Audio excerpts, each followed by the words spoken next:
Yıllarca süren spekülasyon ve beklentinin ardından 5 Aralık'ta Rockstar Games'in 25. yıl dönümünde GTA 6'nın ilk fragmanı yayınlandı.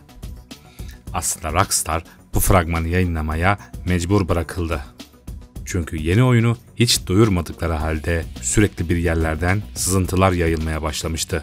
Hatta bazı gazeteciler bu olayları video oyun tarihindeki en büyük sızıntılardan biri olarak nitelendirdi ve oyunun yapımı bitmemiş sürümlerden görüntüler internetin her yerine sızdırıldı.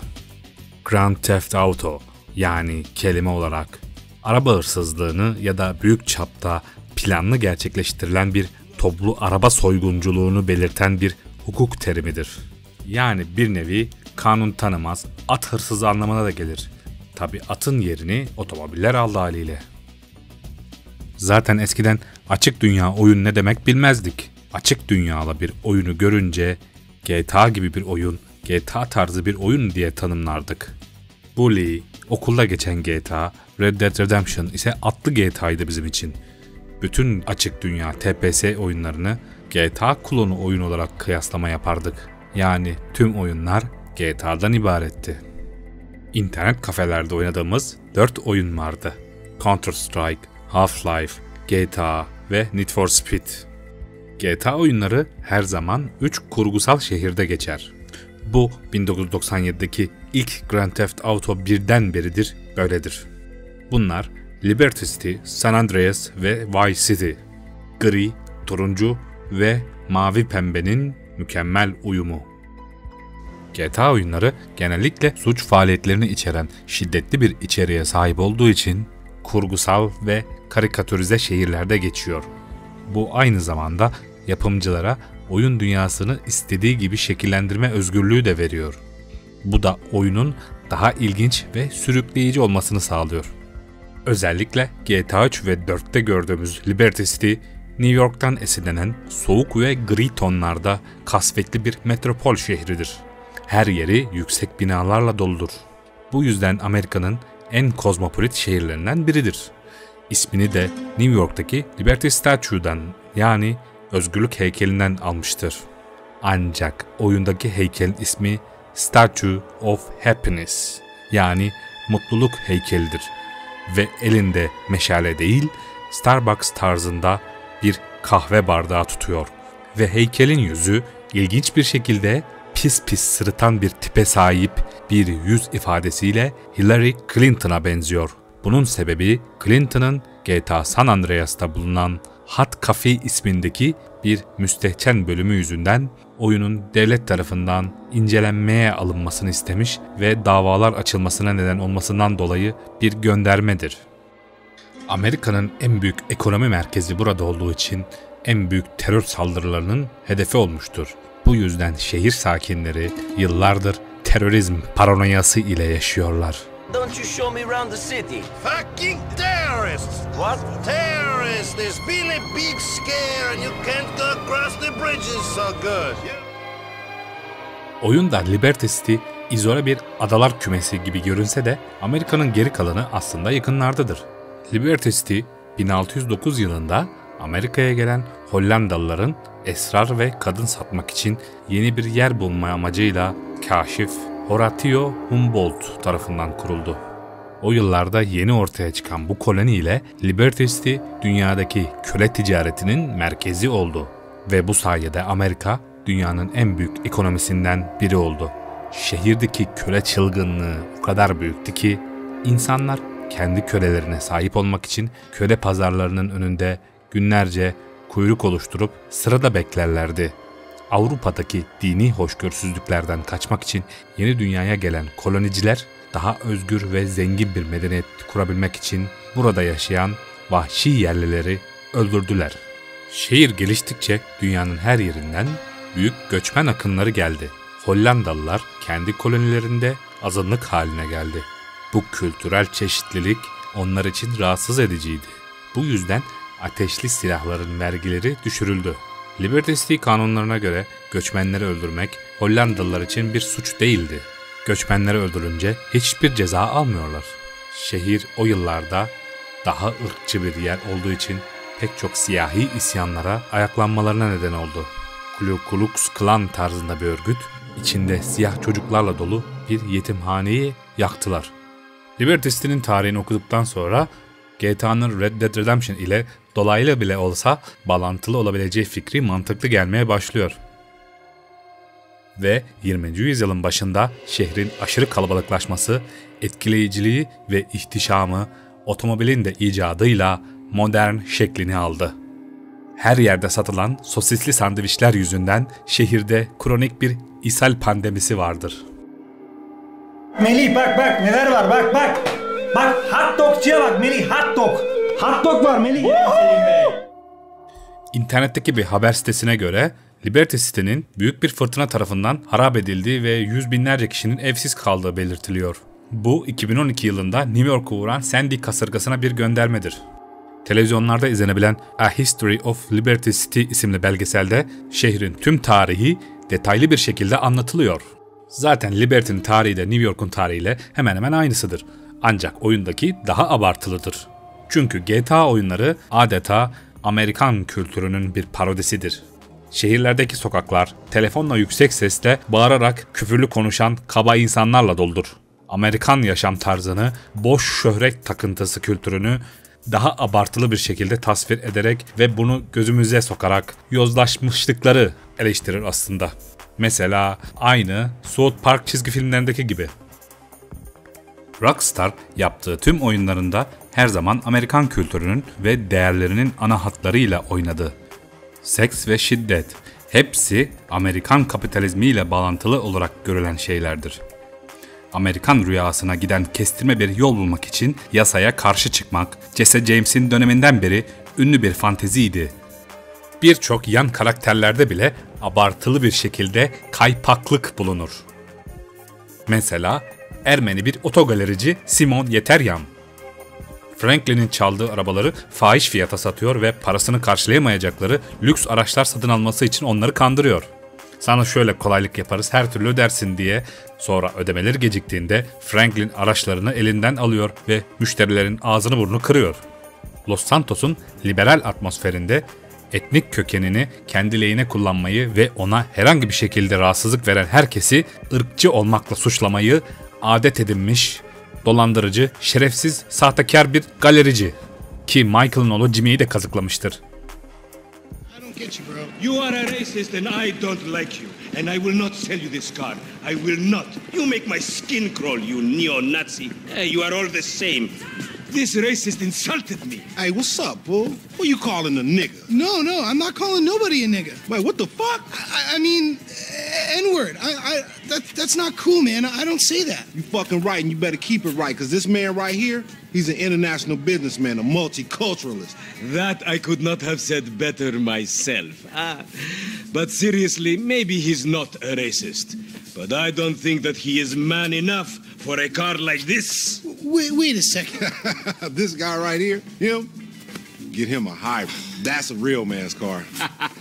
I think you are right, Lamar. You get a tax rebate. I understand. Money is an issue, eh? Money isn't an issue.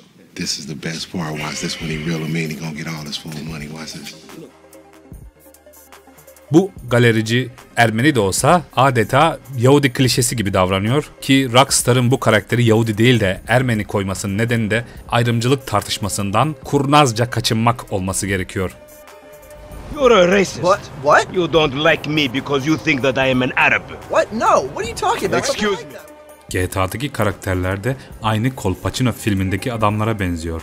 Yani Türkiye'de geçen bir GTA yapsaydık bu tip adamlar cuk diye otururdu. Kolpaçino'daki galerici arabayı daha yüksek fiyata satmak için dini kullanıyor. GTA'daki galerici de ırkçılık hassasiyetini kullanıyor. Bu oyunlar sayesinde filmlerde gördüğümüz ama hiç gitmesek bile New York'un ikonik sokaklarında istediğimiz gibi geziyormuş hissine kapılıyoruz. Çünkü New York Amerika'yı Amerika yapan şehirdir. Bir yandan pis, bir yandan ışıltılı bir şehir. Zenginlik ve fakirliğin bu kadar iç içe geçtiği başka bir şehir yoktur. Bu yüzden hep filmlerde vaat edilen o Amerikan rüyasını yaşamaya giden bir karakteri oynarız. Çünkü New York fırsatlar ve imkanların şehridir. Dünyada sıfırdan çalışıp zengin olabileceğiniz bir şehir varsa orası New York'tur. Ama yine de her sokakları dilencilerle doludur. Burası insanı kötü yola da düşüren bir şehirdir. Yapımcı ekibin en büyük taktiği ise oyuncuların oyuna ilk başladığında kendini fakir hissetmelerini ve daha zengin olmak için çalışmalarını teşvik etmektir. Bu yüzden oyunun başlarında hep fakir olarak başlarız. Bu hiçbir oyunda sapmaz. Her GTA oyununda böyledir. I poked my head out of the gutter for one freaking second and fate shovels shit in my face. Oh shit. Here we go again. Yapımcılar özellikle GTA 3'ü yapmak için Heat, Goodfellas ve Sopranos filmlerinden esinlendiler. Ve bu ilham ile yazdıkları hikayeyi Legend of Zelda, Super Mario 64 gibi oyun mekaniklerine uyarlayarak yaptıkları oyunu bir gangster filmiyle bir RPG oyunu türünün melezi olarak tanımladılar. Yani ekip hikayeyi ve oyunun tasarımını aynı anda geliştirdiler. Oyunun bu kadar başarılı olmasını sağlayan formül ise mekaniği ortaya çıkarmak için hikayeyi kullanıyorlar ve hikayeyi anlatmak için ise mekaniği kullanıyorlar. San Andreas'ın rengi ise turuncudur. İsmini San Andreas fay hattından alır. San Francisco, Las Vegas ve Los Angeles şehirlerini kapsar. Yani San Fierro, Las Venturas ve Los Santos. San Andreas aslında 1800'lerde Meksika'nın bir bölgesiydi. Bu da büyük Meksikalı nüfusunu ve bazı İspanyol coğrafi isimlerini açıklıyor. Ancak daha sonra Amerikalılar Meksika İspanyol İmparatorluğunu yenince şehir Amerika'ya geçti. San Andreas'ın diğer GTA şehirlerinden farkı ise daha fazla kırsal, dağlık, orman, köy, tarlalar ve çöl bölgeleri içermesidir. Bu yüzden hem nüfus hem de alan bakımından en büyüğüdür. 20. yüzyılda San Andreas Amerika'da kültürün merkezi haline geldi ve ünlü Vinewood film kültürünü doğurdu. Gerçek hayattaki Hollywood kovboy filmleriyle ünlenmişti ancak Vinewood zombi filmleriyle ün kazanmış. San Andreas eyaletinin bayrağı kunduz hayvanıdır ve San Andreas bir deprem eyaletidir ve burada 7 büyük deprem gerçekleşmiştir. Bu büyük depremler şehrin tamamen yerle bir olup yeniden kurulduğu anlamına gelir. Belki de bu durum eski evrenlerdeki farklılıkları açıklayabilir. Özellikle 1988 ve 1992'de 2 önemli deprem meydana geldi. Bu yüzden depremin kalıntıları olan harabe bina yıkıntılarını çevrede görebiliyoruz. Hatta oyunun başlamasından yaklaşık bir ay önce büyük bir deprem meydana gelmiş ve radyo istasyonlarındaki haberlerde bundan birkaç kere bahsedilmişti.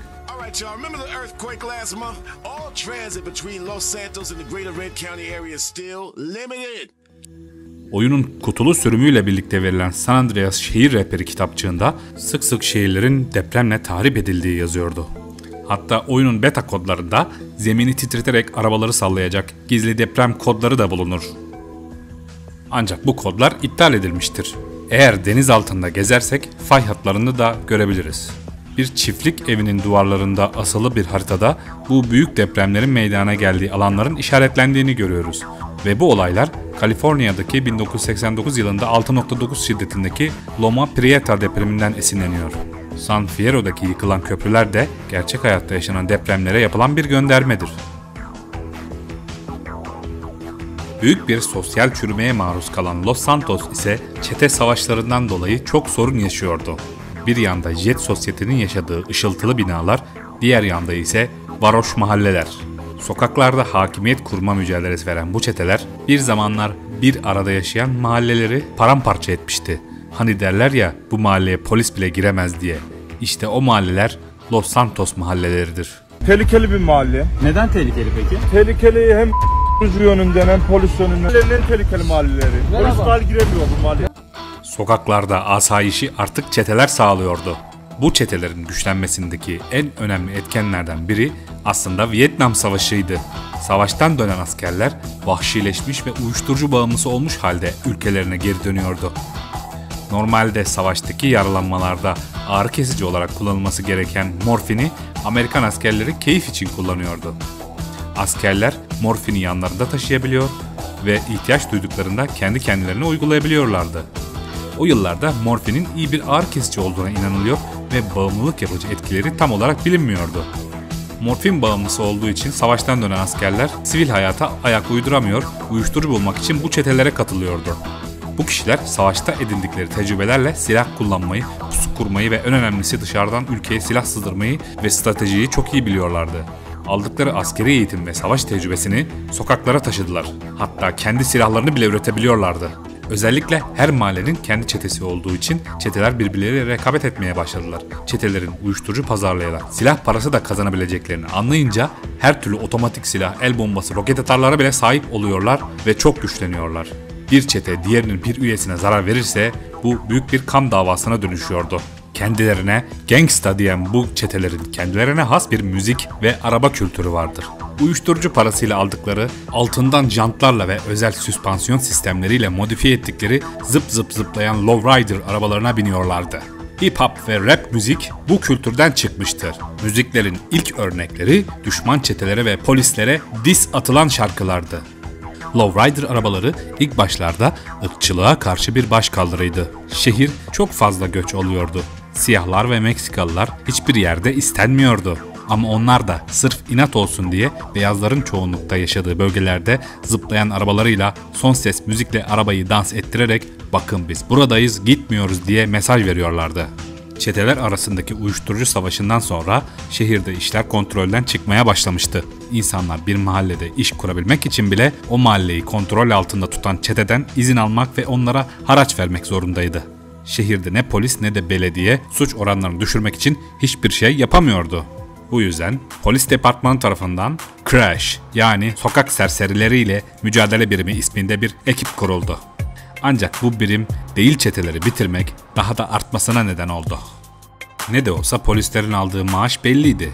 Ama çeteler yaptıkları yasa dışı işlerden büyük miktar paralar kazanıyorlardı. Ve bu paralar bu polisleri de cezbetti.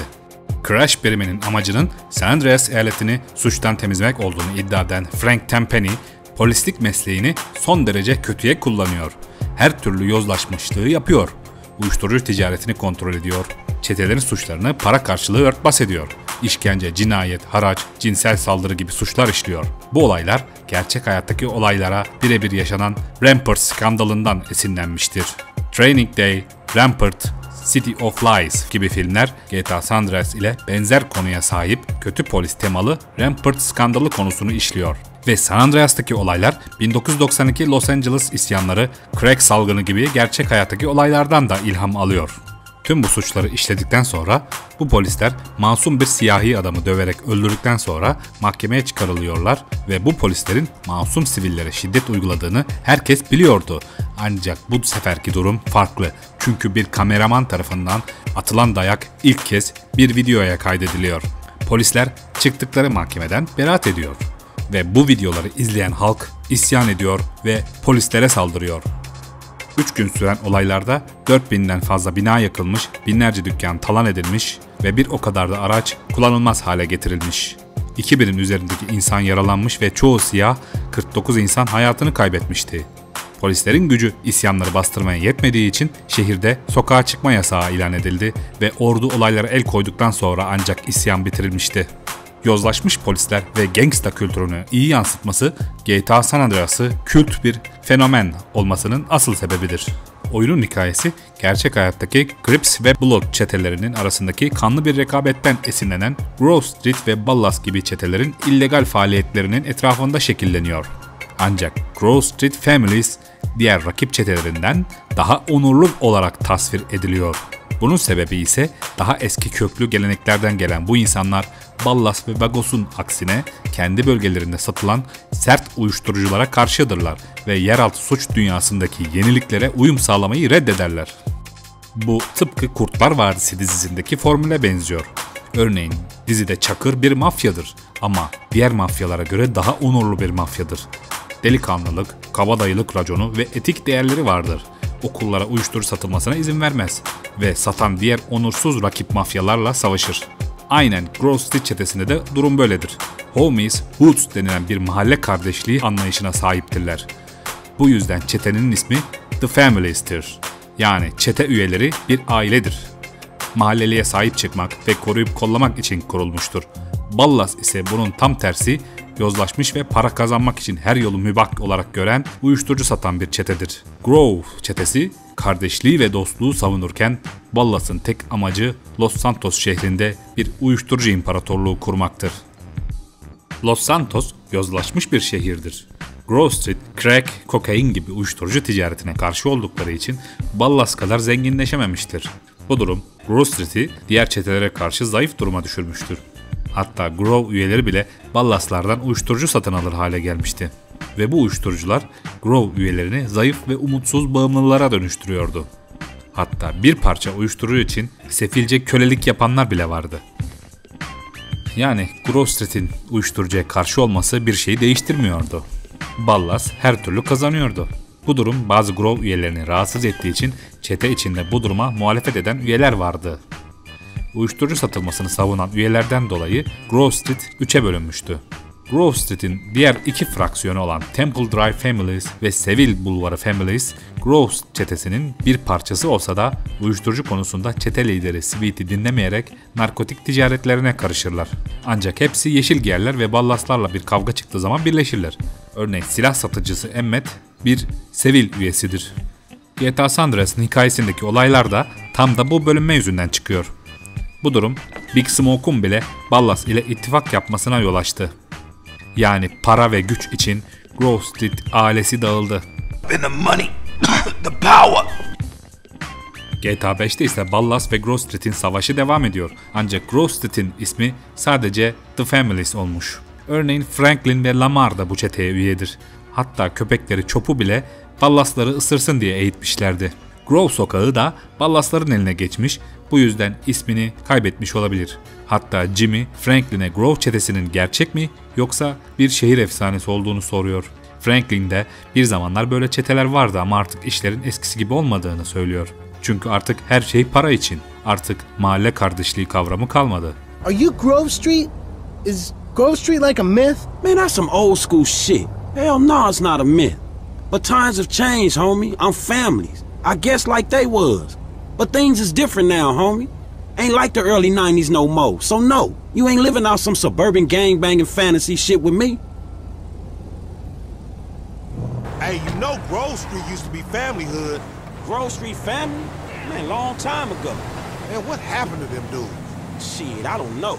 Could be dead. Shit, or could be CEOs by now. Or probably living in some suburb somewhere driving SUVs and shit, you know, soccer moms and shit, coaching little league football team.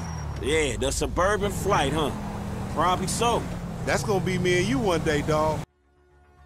Lamar ile Franklin de aynı şekilde Family çetesini büyütmek için uyuşturucu işine girmek istiyor. Çünkü duvarlara çete grafitisi çizmenin hiçbir getirisi olmadığını fark ettiler.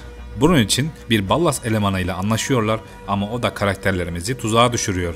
Bu da Ballaslara asla güvenilmemesi gerektiğinin bir kanıtı.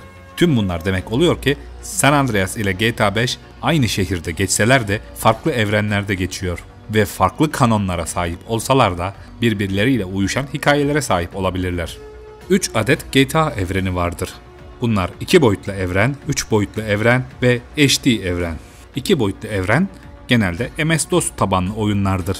3 boyutlu evren ise Criterion Games'in yaptığı Render Wave motorunu kullanır. HD evren ise Rockstar'ın kendi geliştirdiği Rage yani Rockstar Advanced Game Engine'i kullanır. Rockstar Rage motorunu ilk kez bir masa tenisi oyunuyla denemişti. Daha sonra GTA dışındaki Eli Noir, Red Dead serisi ve Max Payne 3 oyununda bu motoru gördük.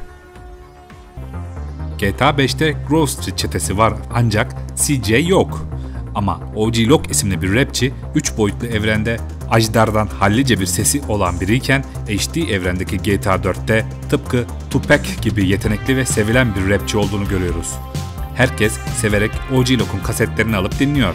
Halbuki San Andreas'ta iki kelimeyi bir araya getiremeyen, sözleri bile başkasından çalan biriydi. Mesela GTA Vice City'deki Love Fist grubundaki müzisyenlerden birinin yıllar sonraki halini GTA 5'te görebiliyoruz. Vice City Stories'ta adı geçen bir aktör GTA 5'te valilik seçimlerinde aday olarak karşımıza çıkıyor.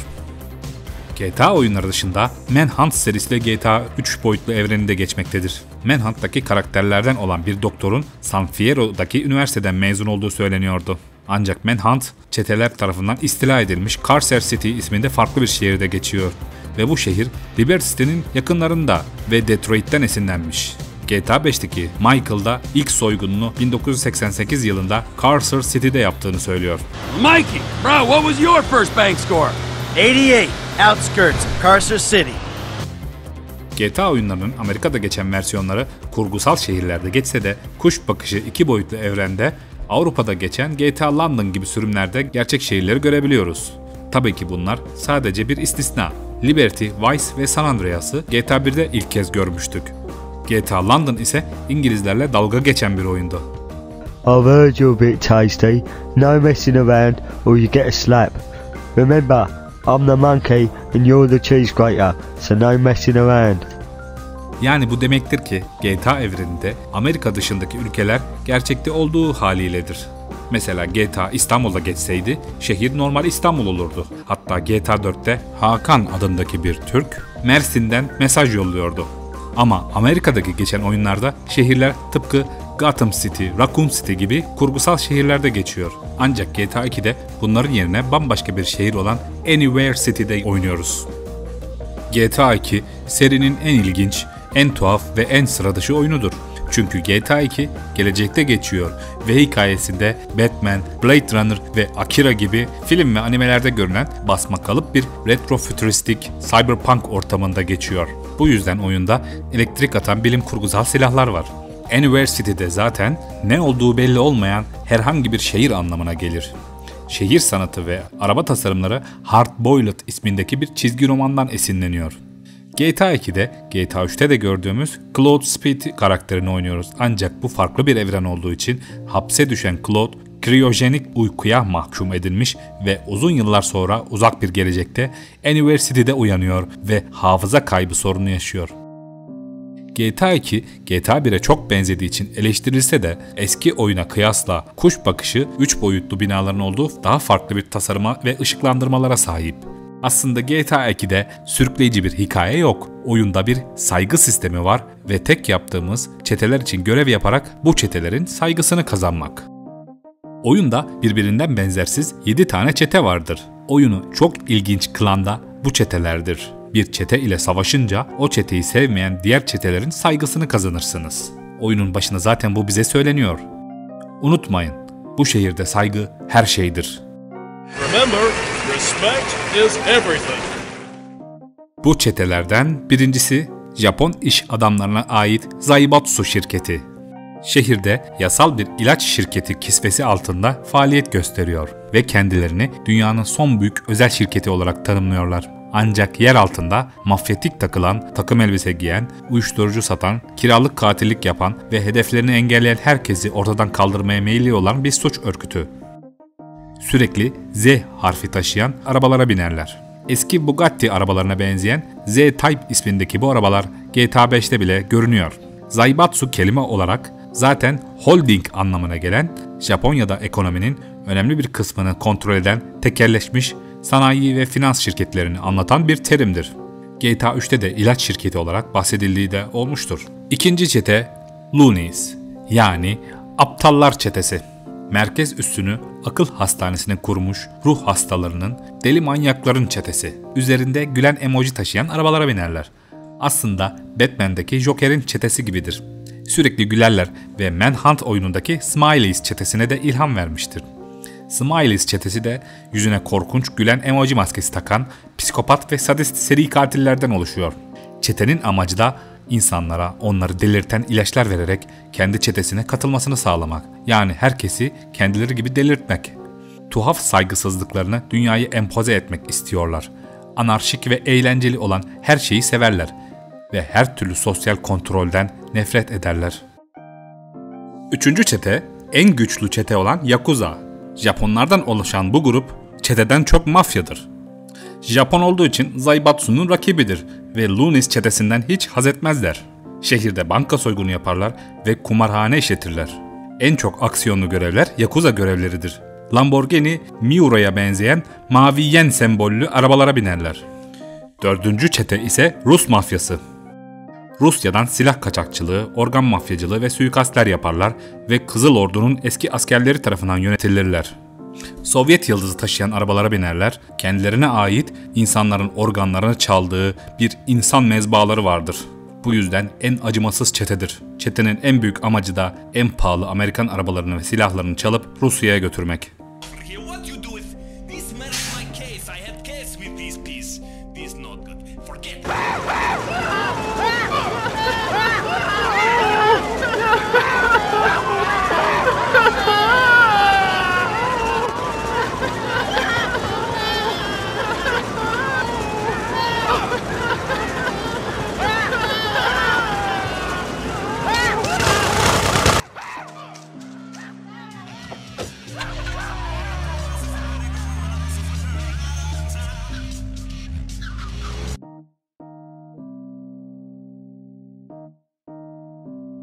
Beşinci çete Hare Krishna.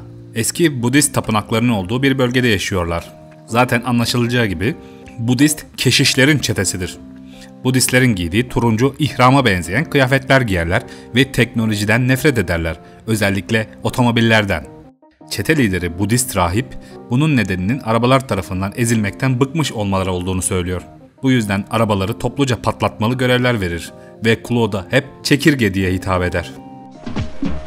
Efendim çekirge. Görevlerinden biri de çetenin kutsal topraklar olarak saydığı bir bölgeye AVM inşaatı çalışmaları başlamış ve görevimiz inşaatı sabote etmek. Şehirdeki Budistler en hor görülen kesimlerden biridir. Budistler Zaibatsu tarafından kaçırılarak ilaç şirketlerinin laboratuvarlarında deney kobayları olarak kullanılıyor ve bu yüzden onları laboratuvarlardan kurtarıyoruz. Normalde arabalara binmezler ancak çiçek sembollü otobüslerle gezdikleri de görülebilir. Zaten çetenin sembolü de çiçektir. 6. çete ise SRS yani Çılgın Bilim Adamları çetesi yani Mad Scientistler. Tıpkı Rick and Morty, geleceğe dönüş doktoru kafasındaki bir grup. Dünyayı kendi şüpheci ahlaklarını empoze etmeye adamış, seçkin ve hoşnutsuz bilim adamlarından oluşan bir uç elit kesimi temsil ediyor. Liderleri de zaten Labrat isminde Einstein'e benzeyen bir adam. Daha iyi bir yarın inşa etmek için öjeni, genetik modifikasyonlar için savaşırlar. SRS'nin anlamı Sex and Reproductive Systems'tır. Üyeleri yüksek zekalı profesör bilim adamlarından oluştuğu için cahillerden ve rednecklerden nefret ederler ve onlarla savaşırlar. Zaibatsu gibi onlar da kendilerini ilaç ve tıp şirketi gibi lanse ederler ve oyuncuya bulmaca tarzında karmaşık zeka gerektiren görevler verirler. Half-Life'daki bilim adamları bir çete kursaydı aynı böyle bir çete olurdu. Çete üyeleri ise yakışıklı, güzel, akıllı ve güçlü olmak için tasarlanan mükemmel klonlardan oluşur. Ancak buna rağmen bu klonların hastalıklara karşı son derece savunmasız oldukları söylenir. Soğuk algınlığı veya grip gibi küçük bir hastalık bile onları öldürebilir. Bu eksikliklerin üstesinden gelmek için üzerlerinde özel bir cihaz taşırlar.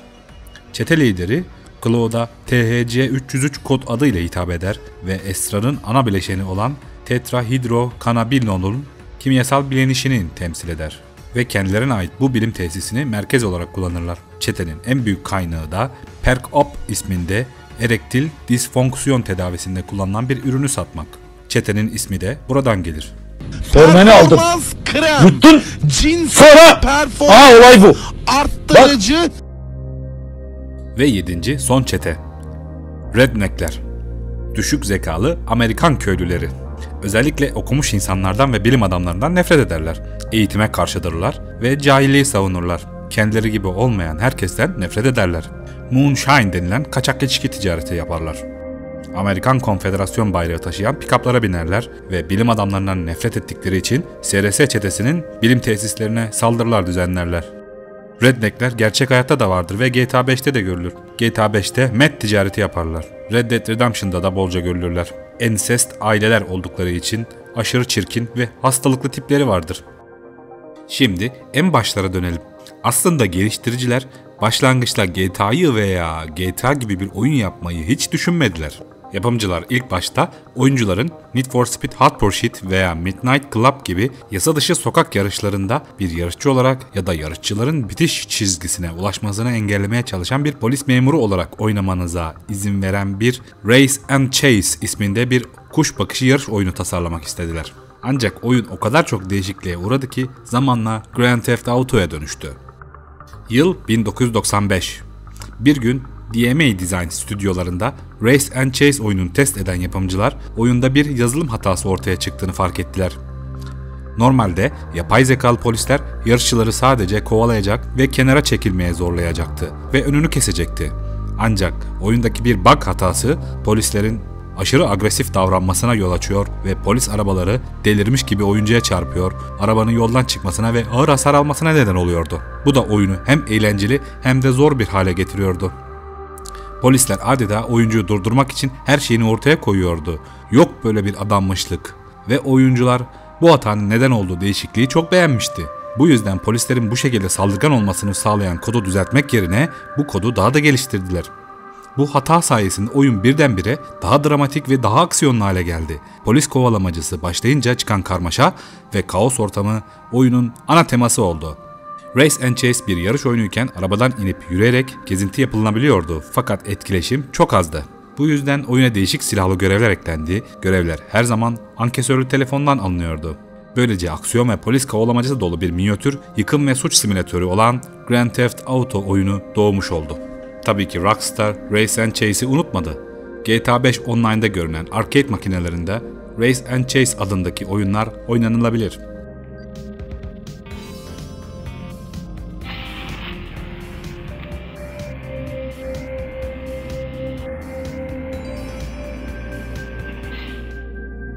Grand Theft Auto oyunları her zaman Amerikan pop kültürüne ve klasik suç filmlerine göndermelerle dolu olmuştur.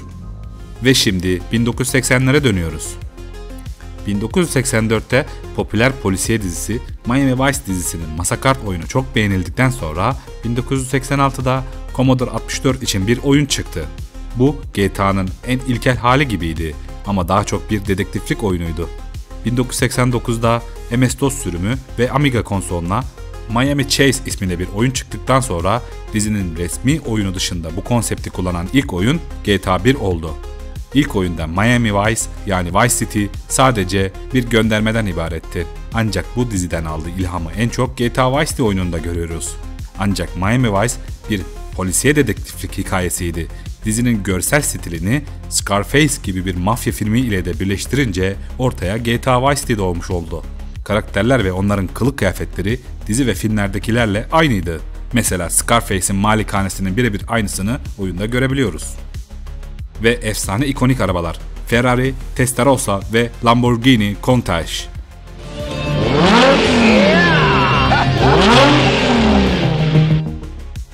Kabarık saçlar ve pastel renkli kıyafetler, tropik iklim, palmiye ağaçları, pembe gökyüzü, synthwave müzikleri, sıcak sahiller, yatlar ve neon ışıklarıyla aydınlanan caddeler. Zaten en renkli GTA şehri ve oyunu Vice City'dir. Diğerleri Vice City'ye kıyasla daha depresif ve karamsar kalıyor. Oyunun introsundaki bir sahne bizzat diziden çekilmiş bir görüntüden alınmıştır. GTA Vice City tüm görsel estetiğini bu diziden almıştır. Dizi 89 ve 90'larda Türkiye'de Kanun namına ismiyle TRT1 ve Star TV'de yayınlanmıştır. Reklamlardan sonra devam.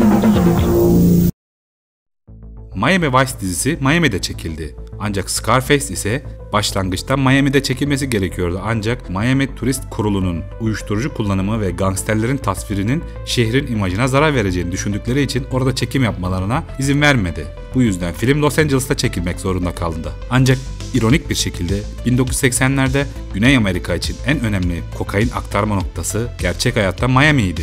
Dünyanın en büyük uyuşturucu baronlarından Pablo Escobar'ın çetesi Medel kartelinin en çok faaliyet gösterdiği şehir Miami'ydi. Hatta bu olaylar Miami uyuşturucu savaşları olarak tarihe geçti. GTA Vice'deki havalanın adına bakın. Escobar Uluslararası Havalimanı. 27 Kasım 1989'da Havanica Hava Yolları'nın 203 sefer sayılı uçuşuna yapılan bir bombalı intihar saldırısı uçaktaki 107 kişinin ölümüyle sonuçlanmıştı. Ve sağ kurtulan olmadı. Saldırı Pablo Escobar'ın Kolombiya Başkanı Cesar Gaviria'yı öldürmek için uçağı patlatmıştı. Ancak Cesar Gaviria aldığı istihbarattan dolayı uçağa binmemişti. Escobar öyle gözü dönmüş bir katildi ki bir kişiyi öldürmek için 110 kişiyi harcamıştı. Ama o bir kişiyi öldürememişti. Vice City'deki havalimanının ismi de bu olaya bir göndermedir. 80'ler Miami'si suç dünyasının en harika dönemiydi. Çünkü suç işleyenler işledikleri suçu suç olarak bile görmüyordu. Diğer ismi City of Vice'tir. Örneğin Sin City isminde bir film vardı. Anlamı günah şehri demek. Vice de aynı şekilde günah şehri demektir. Fakat Vice daha çok ahlaksızlık anlamına gelen günahları açıklayan bir kelimedir. Las Vegas da günah şehri olarak anılır ama Miami daha çok ahlaksızlıkların şehridir. Yani Vice City hedonist bir ölçüde ahlaksızlıklar şehridir. Her türlü ahlaksızlığın gırla yapıldığı bir şehir. Vice City zaten Miami'nin lakabıdır. Ancak daha çok meşhur güney plajlarını tarif etmek için kullanılır. Örneğin Miami'de bir taksiye binip beni Vice City'ye götür derseniz sizi bu gece kulüplerinin olduğu sahil yoluna getirecektir. Çünkü şehirdeki en çok ahlaksızlıklar burada döner. Örneğin Illinois'daki narkotik bürosunun ismi de Vice masasıdır. Uyuşturucu, kumar, ahlaksızlık, şehvet ve müstehcenlik içeren suçlarla ilgilenirler. Grand Theft Auto Vice City ile yaşayacağınız deneyimin benzerini sunan başka bir oyun yok. 80'li yılların suç destanında kayboluyoruz. Vice City, Scarface ve Miami Vice'ın bir taklidi olsa bile Rockstar'ın gerçek Hollywood aktörlerini kullanarak oyunda Hollywood kalitesinde gangster hikayeleri anlatma tutkusunun açık bir başlangıcıydı. Ve oyun 80'ler döneminin ruhunu ve tarzını başarıyla yakalayarak oyunculara nostaljik bir deneyim sunuyor. GTA serisi kesinlikle çocuklara göre bir oyun değil. Oyun kutusunun üzerinde her zaman etikette yetişkinler için M yani mature yazıyor. Dürüst olmak gerekirse günümüzdeki şartlarda böyle bir oyun yapmak imkansız gibidir. 21. yüzyılın ilk çeyreğine yaklaşıyoruz ve woke kültürü denilen bir akım dünyanın neredeyse her yönüne ulaştığı ve baskın hale geliyor. Ve bu tip oyunlarda çoğu insanın rahatsız olacağı pek çok hassas konu var. İnsanlar gitgide hassaslaşıyor. Ancak asıl önemli olan şey ise bu tür oyunların kültürel bir parodi olarak tasarlandığını anlamaktır. Yani bu tip oyunlardaki içerikleri ciddiye alınmaması gerektiğini bilecek kadar zeki olmanız gerekiyor. Eğer zekanız bunu anlamaya yetmiyorsa oyunu oynamayı hak etmiyorsunuz demektir. Ancak her seferinde Rockstar'ın yaptığı oyunlarda bu cüretkarlığı, uyuşturucu, cinsellik ve çıplaklık, içki ve artı 18 konular, ırksal mevzular ve bazı diğer ciddi konuları bile tiye aldığını görüyoruz. Vice City'nin GTA 3'ten daha iyi olmasının sebebi ise kendinizi artık ayak işi yapan bir çocuk gibi hissetmiyorsunuz. Çünkü Tommy Vercetti, sessiz kahraman Claude ve öfke sorunları yaşayan Tony Montana'nın aksine işçi değil, sağduyulu bir patrondur. İhanete uğramıştır. Kübalı gangsterler ve yozlaşmış politikacılar Tommy'nin yoluna çıkıyor ve onlarla mücadele ediyoruz. Vice City'nin tamamı olmasa da büyük bir çoğunluk Tommy'nin ölmesini istiyor gibi adeta. Ve Tommy'nin yapması gereken ise savaşmak ve şehri ele geçirmek. Ve Hawaii tarzı gömlek, büyük gözlük, saç bantlarını giyip tuğla kadar büyük cep telefonumuzu alıyoruz ve synth ve elektronik müzik dinleyerek savaşmaya başlıyoruz. Ve bir para sayma makinesine ihtiyacınız olacak. Tommy Vercetti, Scarface filmindeki Tony Montana'dan esinlenmiş olsa da Tony Küba kökenlidir, Tommy ise İtalyan kökenlidir. Ancak Tony Montana rolünü oynayan Al Pacino da İtalyan asıllıdır zaten. Al Pacino, Al Pacino, yanakları, Gil Pacino, Al Pacino. Scarface'in en ikonik sinema karakterlerinden birisi olmasının nedeni de bir insanın en dip altından en tepesine yükselme olasılığını somutlaştıran bir karakter olmasıdır. Çünkü Tony Montana Amerika'ya Kübalı bir mülteci olarak gelmiştir. Bak, hikayenin aslı şu. Ben çöktüksen geliyorum. 1980 yılında 125.000 civarında Kübalı'nın Amerika'ya iltica etmesi olayı sırasında kendisi de o kitleler arasındaydı. 1970'lerde Küba ekonomisinin komünistlerin iktidara gelmesiyle ambargolardan dolayı kötü gitmesinden sonra kaçak yollarla dışarı gitmeye çalışan insanlara Fidel Castro ülkeden kaçmalarına göz yumuyordu. Fidel Castro hapishanelerdeki suçluları, sapıkları ve akıl hastalarını da bu botlara bindirip Amerika'ya yollamıştı. Ülkesindeki ne kadar it kopuk serseri takımından varsa bu şekilde kurtulmuş oluyordu. Bunlar da Amerika'da mülteci kamplarına yerleştirilse bile teker teker kaçıyor ve çeteleşip mafyatik organizasyonlar kuruyordu. Tony Montana da bunlardan biriydi. Zaten komünizmden kaçtıkları için kendi vatanlarında dışlanmış kişilerdi. Amerika'da da Küba düşmanlığından dolayı dışlanırlar. Aralarındaki en büyük farklardan biri ise Tony gibi uyuşturucu bağımlısı olmamıştır. Hatta ağzına içki bile sürmez. Tony Montana ve Tony Vercetti fakir bir mülteciyken Miami'nin sefiri oldu. Biat edin. Tommy Vercetti de onun oyun uyarlaması gibidir. Scarface'in de sonradan güzel bir kendi oyunu yapılsa da GTA kadar popüler ve fenomen olamadı. Çünkü Scarface sinemada fenomendir, GTA ise video oyunlarında fenomendir. 1980'ler boyunca Miami'de suç oranlarının fırlamasında Kübalı mülteciler büyük bir rol oynamıştı. Scarface filmi de bu dönemi en iyi anlatan yapımlardan biriydi. GTA Vice City'de atmosferini bu gerçek olaylardan ve filmlerden alıyor. Tommy Vercetti mafya kökenli birisidir. CJ sokak çetelerinden gelmektedir. Nico Bellic ise asker kökenlidir.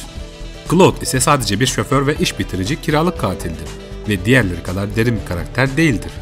Aslında Tommy San Andreas'ta görünecekti. Fakat Rockstar ile seslendirmen anlaşamadığı için iptal olmuş. Onun yerine Ken Rosenberg gelmişti. Ve Ken, Tommy'den de bahsediyor. Claude karakteri için seslendirmen diye bir problem yok. Kendisi Gordon Freeman ile aynı sessizliğe sahip birisi. Suç, uyuşturucu ve cinayetle ilişkilendirilen her türlü pis işe isteksizce bulaşmış Niko Bellic'in hikayesi ise diğerleri gibi kabadayılık veya neşeli bir macera gibi anlatılmadı. GTA 4'ün hikayesi üzücü bir hikayeydi. Bir adamın geçmişin dehşetinden ve şimdiki zamanındaki hiç arzu etmediği bir cinayet ve sömürü hayatına girişinin moral bozucu bir keşfiydi. Niko'nun yolculuğu garip bir şekilde arkadaşlık arayan yalnız bir göçmenin yolculuğuydu.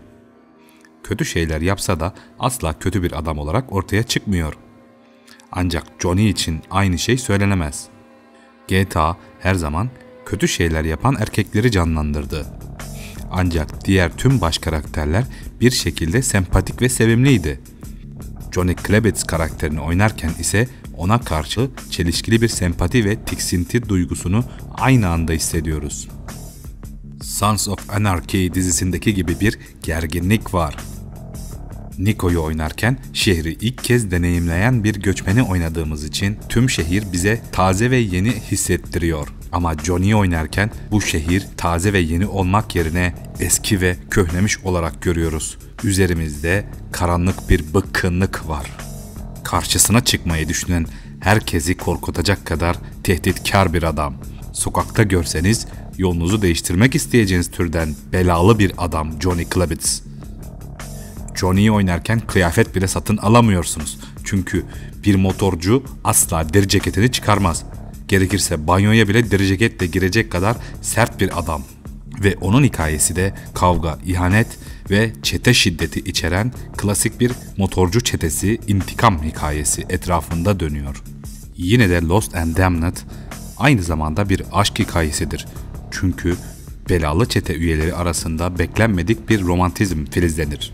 Zaten Johnny'nin sonu da bu ilişki yüzünden geliyor.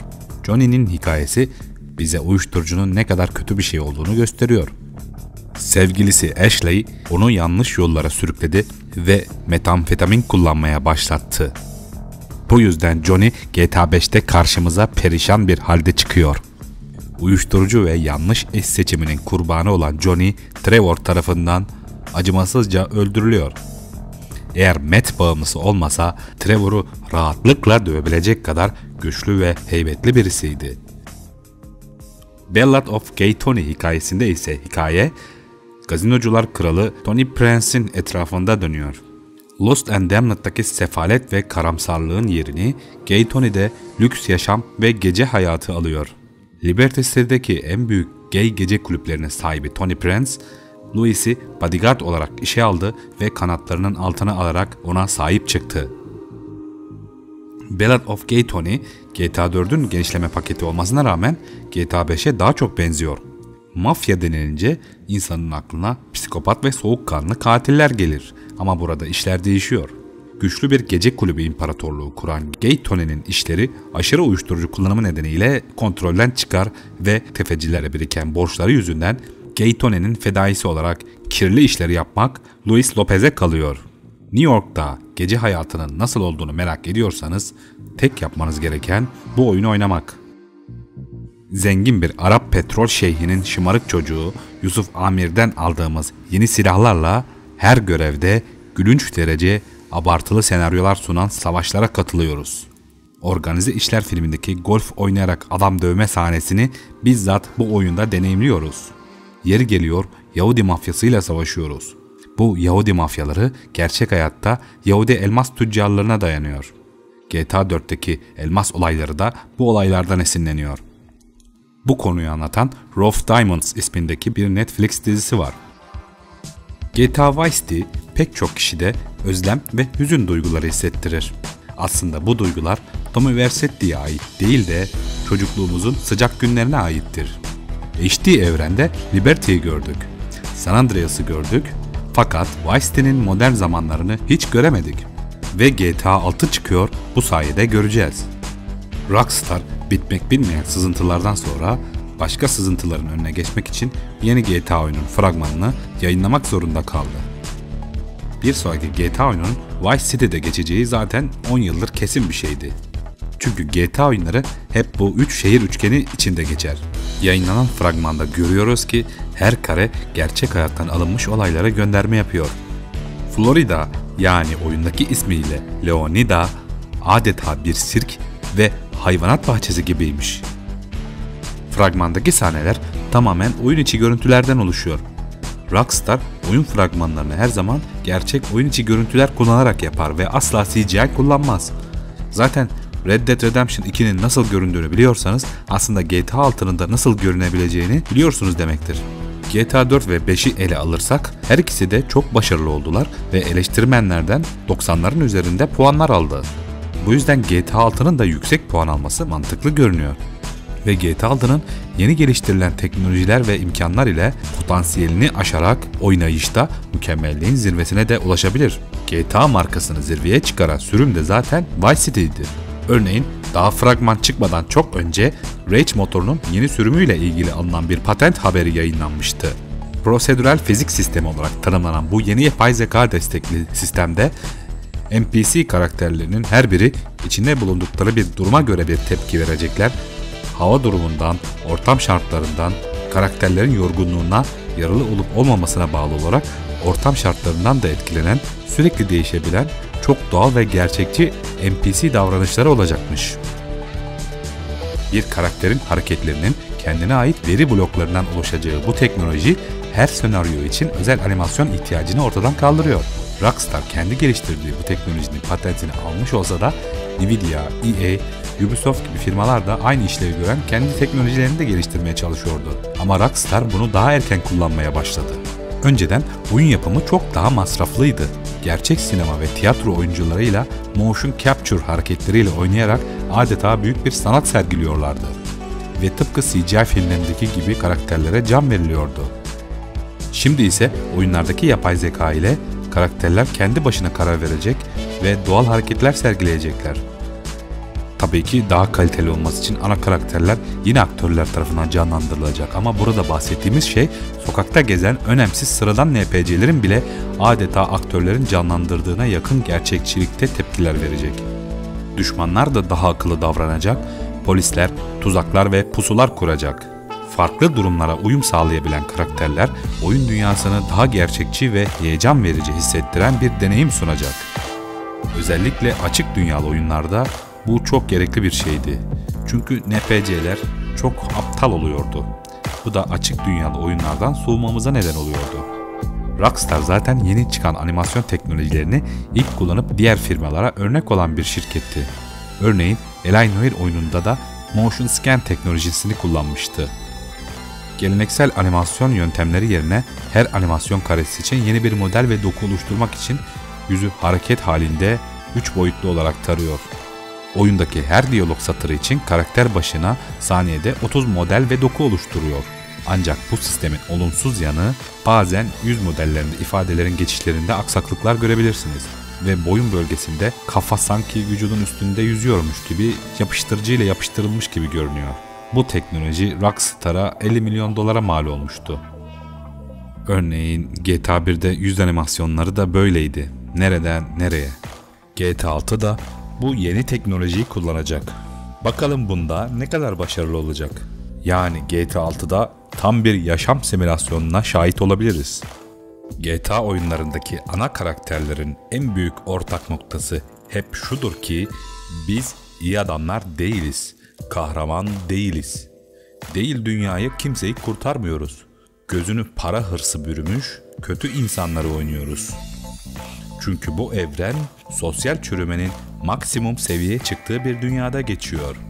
Bu yüzden gerçek hayatta yapmamamız gereken şeyleri yapmamız gerektiği bir hayatı sunuyor bize. Diğer ortak noktası ise karakterlerimizin hep fakirlikten geliyor olması. Hep hayata sıfırdan başlayan tipleri oynuyoruz. Michael sonradan başarılı bir soygun sayesinde zengin olsa da o da fakirlikten gelmiş birisi. Bir zamanlar ailesiyle karavanlarda yaşayan birisi ki Amerika'da karavancılar en fakir kesimdir. CJ sokaklarda gasp yapan bir serseri. Tommy ve Claude ise hapisten yeni çıkmış. Travma sonrası stres bozukluğundan müzdarip bir savaş gazisi olan Nico savaştan kaçmış. Amerikan rüyası için Liberty'ye gelmiş. Trevor'un annesi zorba ve istismarcı bir kadındı ve 8 babası varmış. Çocukluğu ıslah evinde geçmiş. Bu yüzden Kanadalı birine göre fazla öfke problemleri yaşıyor. Daha çocuk yaşlarda cinayet işlemeye başlamış. Trevor'un kendi babası onu bir alışveriş merkezine terk etmiş ve Trevor daha sonra intikam için babasının evini yakmış. Grand Theft Auto oyunlarının kahramanları her zaman unutulmaz karakterler olmuştur. Tommy, CJ, Nico, Michael, Trevor ve Franklin olsun, bunların hepsi tüm zamanların en iyi oyun serilerinden birinde büyük rol oynadıkları için böylesine ikonik hale geldi. GTA 6'da ise bu sefer 2 oynanabilir kahraman olacak. Fragmanla birlikte GTA 6'nın ilk kez bir kadın kahramanı dahil olacak. GTA 1'de 8 adet seçilebilir karakter vardı ve bunların 4'ü kadın olsa da bunların hikayeye hiçbir etkisi yoktu. Hepsi sadece bir avatardan ibaretti. Zaten oyundaki karakterler karınca gibi görünüyordu. Bu yüzden GTA 6'da kadın karakter olması büyük bir yenilik olacak. Hikaye aslında klasik bir Amerikan kanun kaçağı ikilisini anımsatıyor. Bonnie ve Clyde. 1930'lu yıllarda yaşanan büyük ekonomik buhran yılları anarşizmi de beraberinde getirmesiyle suç oranlarında muazzam bir artış yaşandı. Amerika'da sanki geçmiş yıllara özlem duyuluyor, modernizmden sıyrılıp tekrar eski altın çağı, Teksas kurallarının geçerli olduğu vahşi batı dönemine geri dönülüyor gibiydi. Ekonomik krizler Public Enemy Era yani halk düşmanları dönemini başlattı. Adeta korsanlar gibi yol kesen eşkıyalar, banka soyguncuları, haydutlar ve organize suç gangsterlerinin altın çağı. Amerika'nın başına gelen en kötü olaylardan biri bu Great Depression ekonomik buhran dönemiydi. Al Capone gibi suç patronu mafya babaları tam da bu dönemde palazlanmıştır. Amerika'daki büyük şehirleri artık mafyalar yönetiyordu. İşsizlik çok büyük bir seviyeye ulaştığı için insanlar bu mafyalara katılıyordu. Hi Mom, what do you think? Look at my shoes, aren't they great? My God, you look like a gangster. Mafyalar hem rakipleriyle hem de polislerle çatışıyordu. Bu durum sokakları savaş alanına çeviriyordu. İnsanlar az bir para için birbirini öldürüyordu. Ekonomik buhranlar işte böyle güçlü kötü adamlar doğurur. Adolf Hitler'i iktidara getiren sebeplerden biri de bu olay olduğu söylenir. İşte tam da bu dönemde kanun kaçaklarının romantikleştirilmiş hikayeleri çok sevildi. Bonnie ve Clyde, yoksul insanların emlaklarına el koyan, onların malını mülkünü satılığa çıkartan bankaların korkulu rüyası haline geldiler. Bu yüzden Robin Hood gibi toplumun gözünde giderek sempati kazandılar. Hırsızlık gibi toplumsal ve ahlaksal açıdan kötü olan bir olguyu sanki sevimliymiş gibi gösteren bu yaramaz ikilinin yaşadığı romantik aşk ilişkisi işledikleri suçlar üzerine kuruluydu. Hapishaneden kaçışları, işledikleri soygunlar ve cinayetler ve birbirlerine olan sıkı bağlılıkları nedeniyle şaşırtıcı bir şekilde toplumda idolleştirildi ve filmleri yapıldı. Adeta Romeo ve Juliet'in kanun kaçağı sevgililer versiyonu gibi bir aşıklar hikayesi. Ve bunu bu kadar önemli yapan şey de bu. Bir kadın ve bir erkeğin zorluklara birlikte göğüs germesi, birbirleri için kurşun atıp kurşun yemesi, yani birbirlerinin suç ortakları olmasıydı. Tehlikelerle birlikte yüzleşmek, birbirlerine güvenmek ve polislerden kaçarken yaşadıkları adrenalin patlamasını paylaşmak ilişkilerindeki bağları güçlendirdi. Onlar soğukkanlı katiller olsa da yaşadıkları suç çılgınlıkları sayesinde birbirlerine karşı çok sevgi dolu bir ilişki sürdürme eğilimindeydiler. Ve düşmanlarıyla savaşırken güçlerini birbirlerine karşı duydukları derin aşk duygusundan alıyorlardı. İşte bu onları efsaneleştirdi. Yaşam tarzları ve işledikleri suç çılgınlığı değil, adeta modern çağdaki yozlaşmış ilişkilere karşı çiftlere ders niteliğindedir. Çünkü sadakat, parayla satın alınamayacak tek şeydir. Trust. Trust. Bonnie ve Clyde pop kültürüne damgasını vurmuştu. Asi aşkın sembolleri haline geldiler. Amerika'nın buhran yıllarında yükselen suç dalgasının baş aktörlerinden olan bu çift, GTA 6'nın hikayesine ilham kaynağı oluyor. Adeta Ferhat ile Şirin ya da Kerem ile Aslı'nın Amerikan silahlı versiyonu gibiydiler. Ancak bu sefer modern bir ekonomik buhran geliyor. Vice City her ne kadar rengarenk bir şehir gibi olsa da aynı buhrana sahip bir şehir. Bu yüzden insanlar ya suç işliyor, ya kafayı yiyor ya da uyuşturucu veya antidepresan bağımlısı oluyor. Çünkü burası manyakların yaşadığı manyak bir şehir. Miami'nin sıcak güneşi insanların beynini pişiriyor. Tıpkı Adana gibi. Adana'da Türkiye'nin Vice City'si olabilir. Fragmandaki müzik bile hikayeyi özetliyor. Love is a long road. Yani aşk uzun bir yoldur. Leonida'nın çılgınlığını, onların ilişkisini özetliyor.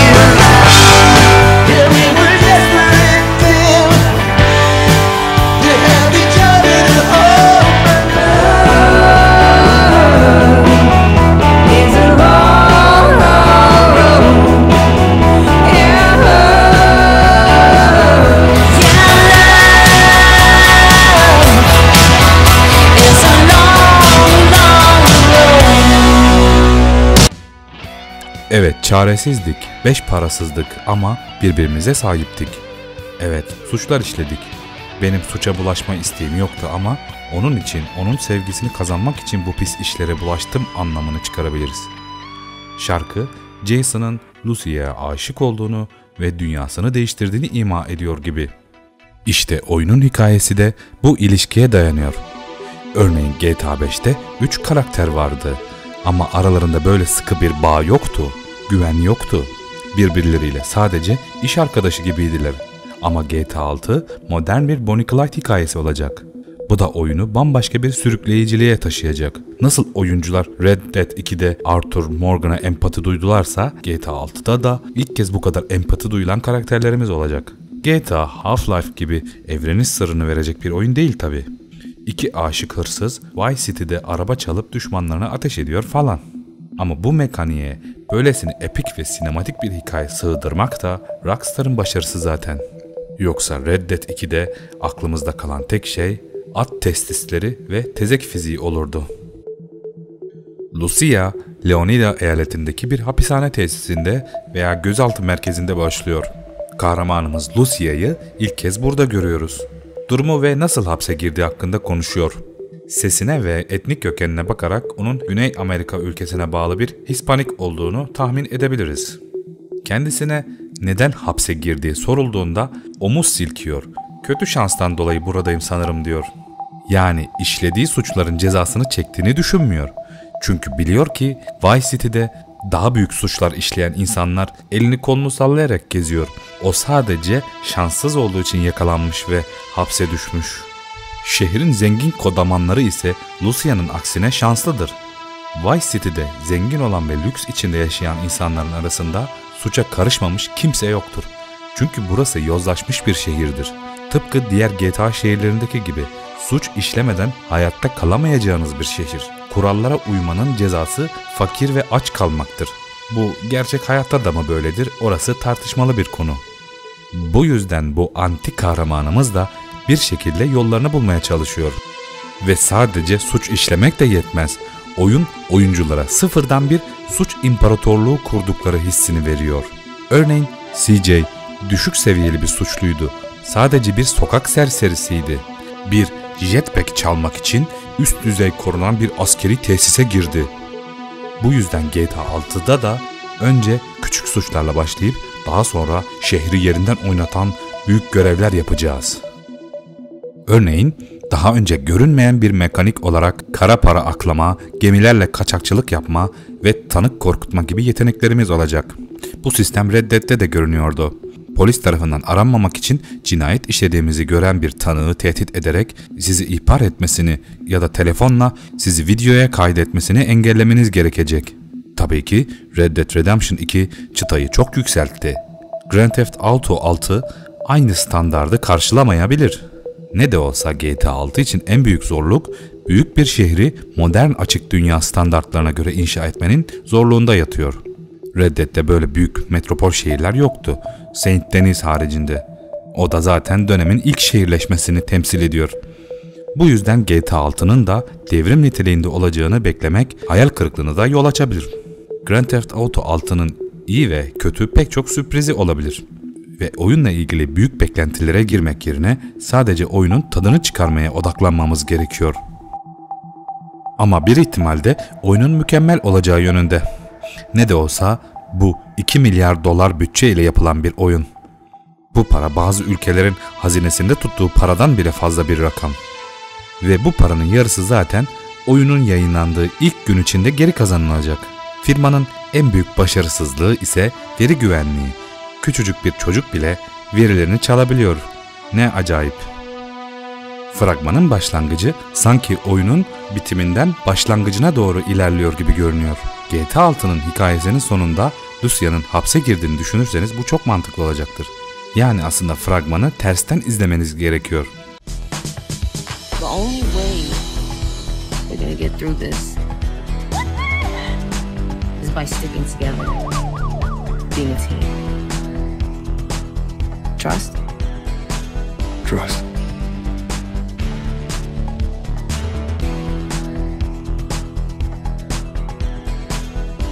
Lucia, do you know why you're here?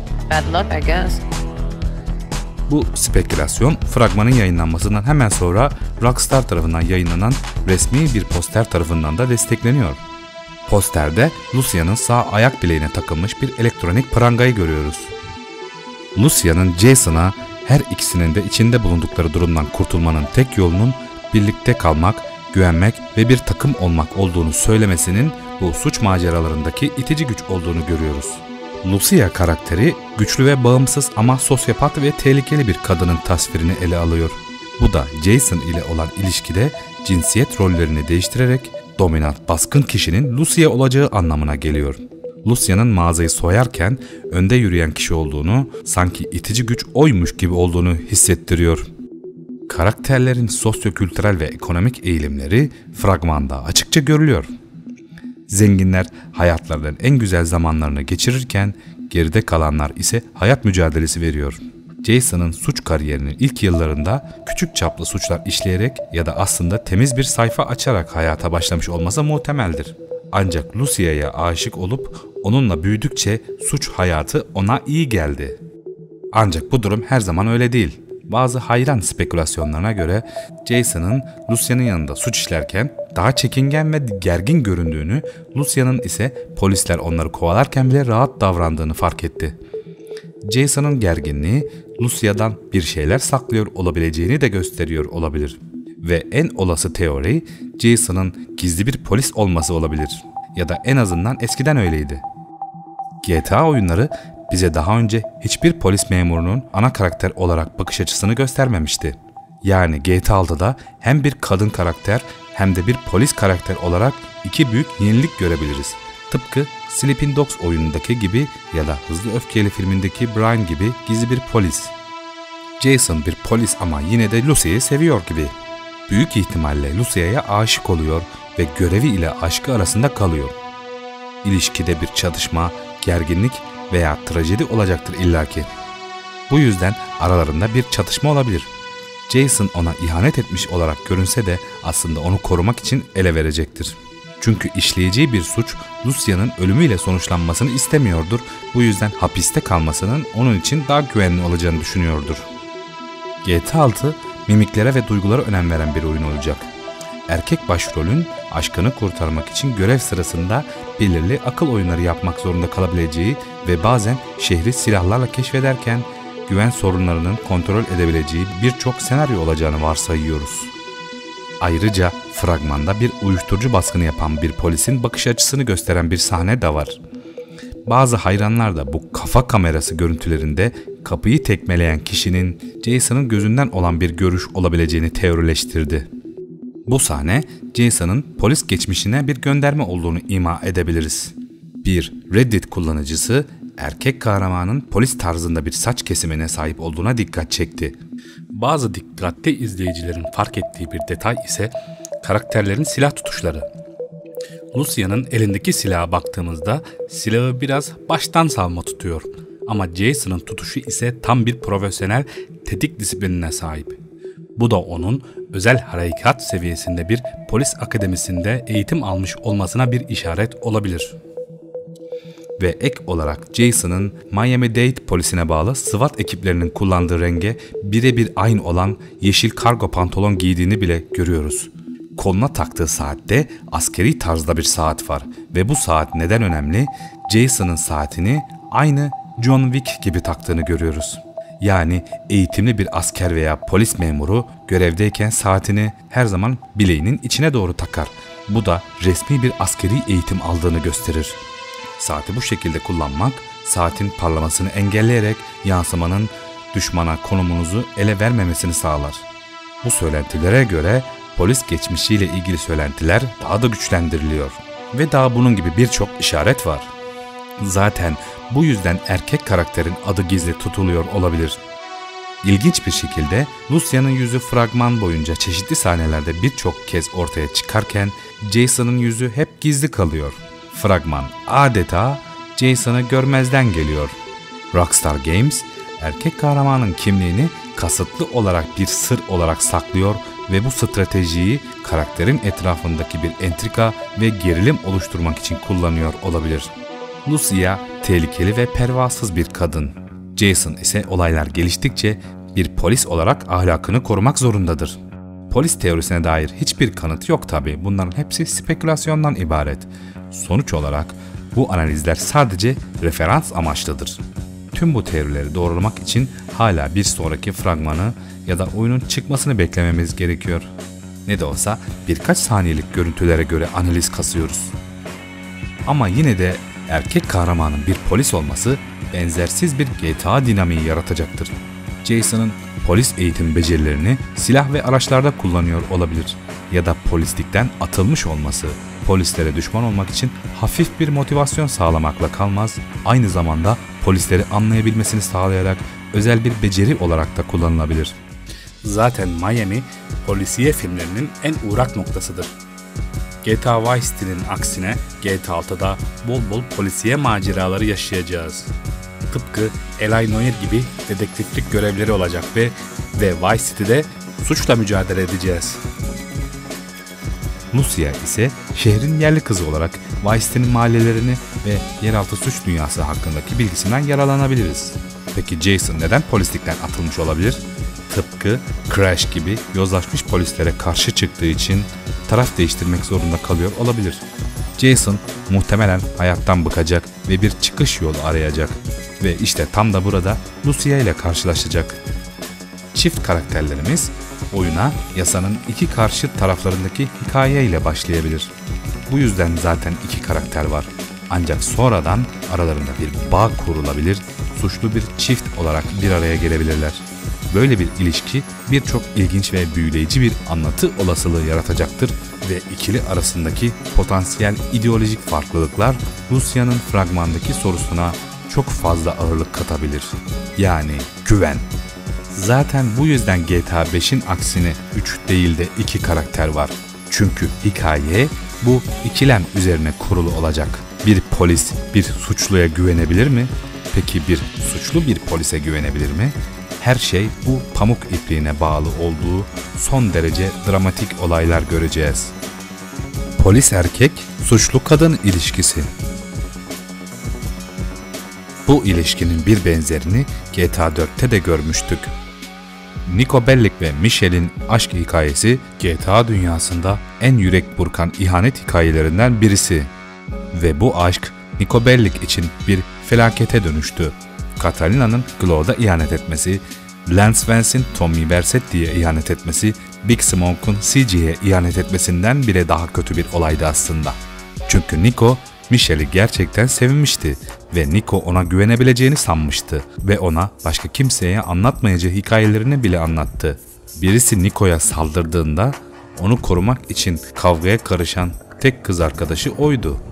Sonra gerçek isminin Karen olduğunu öğreniyoruz ve kendisi IAA yani Ulusal Güvenlik Ajansı'nda çalışan bir istihbarat ajanı olduğunu görüyoruz. Nico'yu gerçekten önemsiyor gibi görünüyordu. Sevecen bir insandı. Kimyaları bile uyuşuyordu ama ona ihanet ettiği için pişmanlık duyuyor gibiydi. Bu işi yaparken zorlandığını söylemişti. Ona ihanet etmek zorunda kaldığında gözle görülür bir şekilde inciniyor ve Nico ona küfür ettiğinde üzülüyor. Michelle, Nico'dan hoşlansa bile kariyeri için duygularını feda etti.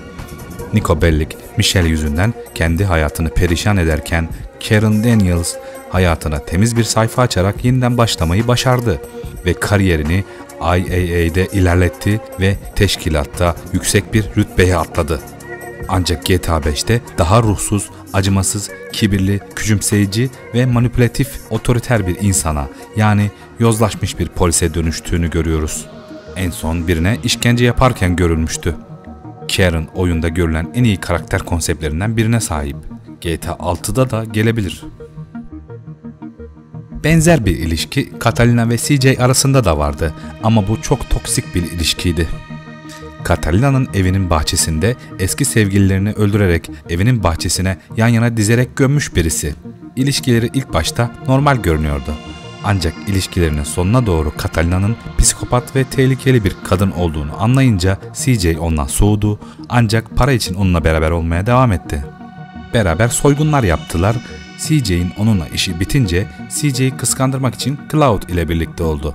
Ama daha sonra Cloud'a da ihanet etti. Genel olarak tehlikeli, ateşli ve korkusuz bir karakter izlenimi vermişti.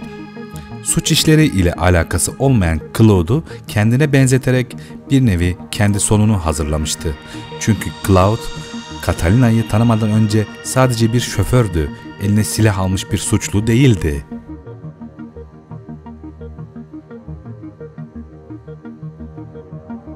Grand Theft Auto hiçbir zaman en şiddetli oyun olmadı. Bilim kurgu nişancı oyunu Gears of War'da monitörünüzün camına kanlar fışkıracak kadar düşmanlarınızı testereyle kesebiliyordunuz mesela. GTA oyunlarında böyle bir ölüm fiziği yoktur. Ancak GTA serisi 25 yıldır oyunculara istedikleri kadar acımasız olabileceği ve azılı suçlular olarak sanal şehirlerde dolaşma özgürlüğü verdi. Bu temalar bir suç macerası hikayesi için uygun olsa da oyunlardaki silahlı şiddet, cinsel davranışlar ve alkol bağımlılığı tasvirleri GTA'yı tüm zamanların en tartışmalı oyunlarından biri haline getirdi. 1997'deki dönem bile ilk GTA sürümü bu tip tartışmalarla doluydu. Bu kötü şöhret aslında GTA geliştiricilerinin tam olarak istediği şeydi. GTA San Andreas ve GTA 5 siyahları geri kalmış gecekondu mahallelerinde yaşayan suçlu gangsterler olarak tasvir ettikleri için şimdiye kadarki en ırkçı oyun olduğu suçlamalarına maruz kalıyor. Bazı insanlar bu oyunların dünya çapında yasaklanmasını ve bu oyunları oynayanların ve keyif alanların bile cezalandırılması gerektiğine inanıyor. Bunlara kalsa dünya Fahrenheit romanlarındaki gibi bir yer olurdu. Cancel culture yani linç kültürü. GTA ilk çıktığında sosyal medya diye bir şey yoktu. Sosyal medya beraberinde kendi ahlaki konseptini de getirdi. Orta çağda idam edilmek üzere dar ağacına götürülen bir suçlunun önünde suçları okunmakta olan şahsa at pisliği fırlatanlar bugün aynı şeyi sosyal medyada yapıyor. Zaten bu nedenle içinde bulunduğumuz çağa yeni orta çağ diyenler var. Yani bir çeşit itibar suikasti. Ancak Rockstar bu suikastlerden hiç etkilenmiyor, aksine daha da güçlenerek çıkıyor, ününe ün katıyor. Yani insanların GTA'yı çok şiddet içeriyor diye kötülemesi Rockstar'ın işine geliyor. Gelme lan üstümüze! Ki Rockstar GTA'daki şiddeti eleştirenlere Manhunt gibi bir oyunla cevap vermiştir. Şiddet öyle olmaz, böyle olur diye. Yani istesek daha da şiddetlisini de yaparız demek için. Yeni oyunun sosyal medyayı konu alacak olması tesadüf değil. Sosyal medya ile gelen dijital ahlak kültürünün tüm hassasiyetlerini kevgire çevirecek bir oyun geliyor. Çünkü Rockstar'ın en başından beri uyguladığı bir taktik varsa o da tartışma satmak. Oyunlarını bilerek tartışmalı yapıyorlar ki hakkından daha çok söz edilsin. GTA 6 çıktığında o kadar çok linç yiyecek ki bu linçler şirkete milyarlarca dolar kazandıracak. Rockstar adeta hikayedeki kara mizahı kaldıramayan ve woke kültürünü savunan SJV politik doğrucuları inek gibi sağacak. Çünkü Rockstar sağ gösterip sol vurarak reklamın iyisi kötüsü olmaz mantığını en iyi uygulayan, sansasyonel olmayı seven bir oyun şirketidir. Bir keresinde Red Dead Redemption'da feministlerin dövüldüğü videolar pek çok tartışma yaratmıştı. Oyundaki feministler sadece kadınların oy kullanabilme hakkını sahip olmasını savunuyorlardı. Ve oyuncu bu kadınlara yumruk atıp timsahlara yem ediyordu. Oldukça çirkin ve sapkınca bir oynama biçimi ama tek amaç gıcıklık olsun diye videoları trollemek. Çünkü oyuncunun böyle bir şeyi gerçek hayatta destekleyeceğini düşünemeyiz. Sadece yapıyorum çünkü yapabiliyorum mantığıyla çekilmiş bir video. Bu genelde hackerların felsefesidir. İnternette insanları kınama çılgınlığı o kadar artmıştı ki hatta oyun videosunu yayınlayan kanalı bile kapatmışlardı. Bu tartışmalar şirkete kim bilir ne kadar para kazandırmıştı. Bu olay kanalın sahibini de çok ünlü etti. Şimdi 2 milyondan fazla abonesi var. Hatta oyundaki sanal sosyal medyada bu tip olaylar yaşanabilir. Mesela oyunu kötüleyen insanlarla dalga geçen yorumlar yazılabilir. GTA 5'te telefonunuzda erişebileceğiniz web siteleri ve arayabileceğiniz kişiler vardı. Ancak şimdi GTA 6'da cep telefonuyla Instagram ve Facebook'a çok benzeyen canlı akış, hikaye gönderme ve hesap takip özelliklerine sahip bir tür sosyal medya uygulaması olacağı doğrulandı. Yani Vice City'nin influencerlarını takip ederek onlardan görev alacağız. Bazı kişiler oyunda bir kadın kahramanı oynayacak olmamızın GTA'yı SJV kültürüne yenik düşürmüş olduğunu düşünüyor. Yani bunu Rockstar'ın sadece SJV'lerin baskısı nedeniyle yaptığını düşünüyorlar. Yani bu şekilde düşünen iyi birinin beyin ölümü gerçekleşmiş desek yanlış olmaz. Çünkü Lucia'nın ana kahraman olması heyecan verici ve merak uyandırıcı bir şey. Lucia bize GTA dünyasına farklı bir perspektiften bakmamızı sağlayabilir. Michael'ı seslendiren aktör Ned Luke, yeni kadın karakter Lucia'ya destek verdiğini açıklamıştı ve GTA 6'ya woke diyenlere palyaço demişti. Aslında tam tersi, bir kadın karakteri oynamak hem GTA'yı hem de Lucia'yı daha dokunulmaz kılacaktır. Çünkü oyunda bizzat kadınlara verilen pozitif ayrımcılıklardan faydalanarak suç işleyeceğimiz bölümler olacak. Bu durum büyük tartışmalar yaratacak. Kadınları şiddetten koruma içgüdüsü aslında içimizde olan bir şey. Mesela bir erkek karakter öldüğünde hiç üzülmeyiz. Ama mesela Lara Croft'un narin vücudu yaralanınca içimiz cız edebilir. Ağlayan bir erkek görsek onunla dalga bile geçeriz. Ama ağlayan bir kadın görsek ona yardım etmek için seferber oluruz. Bu zaten erkeksi bir şey. Koruyucu olmak doğuştan gelen bir arzu.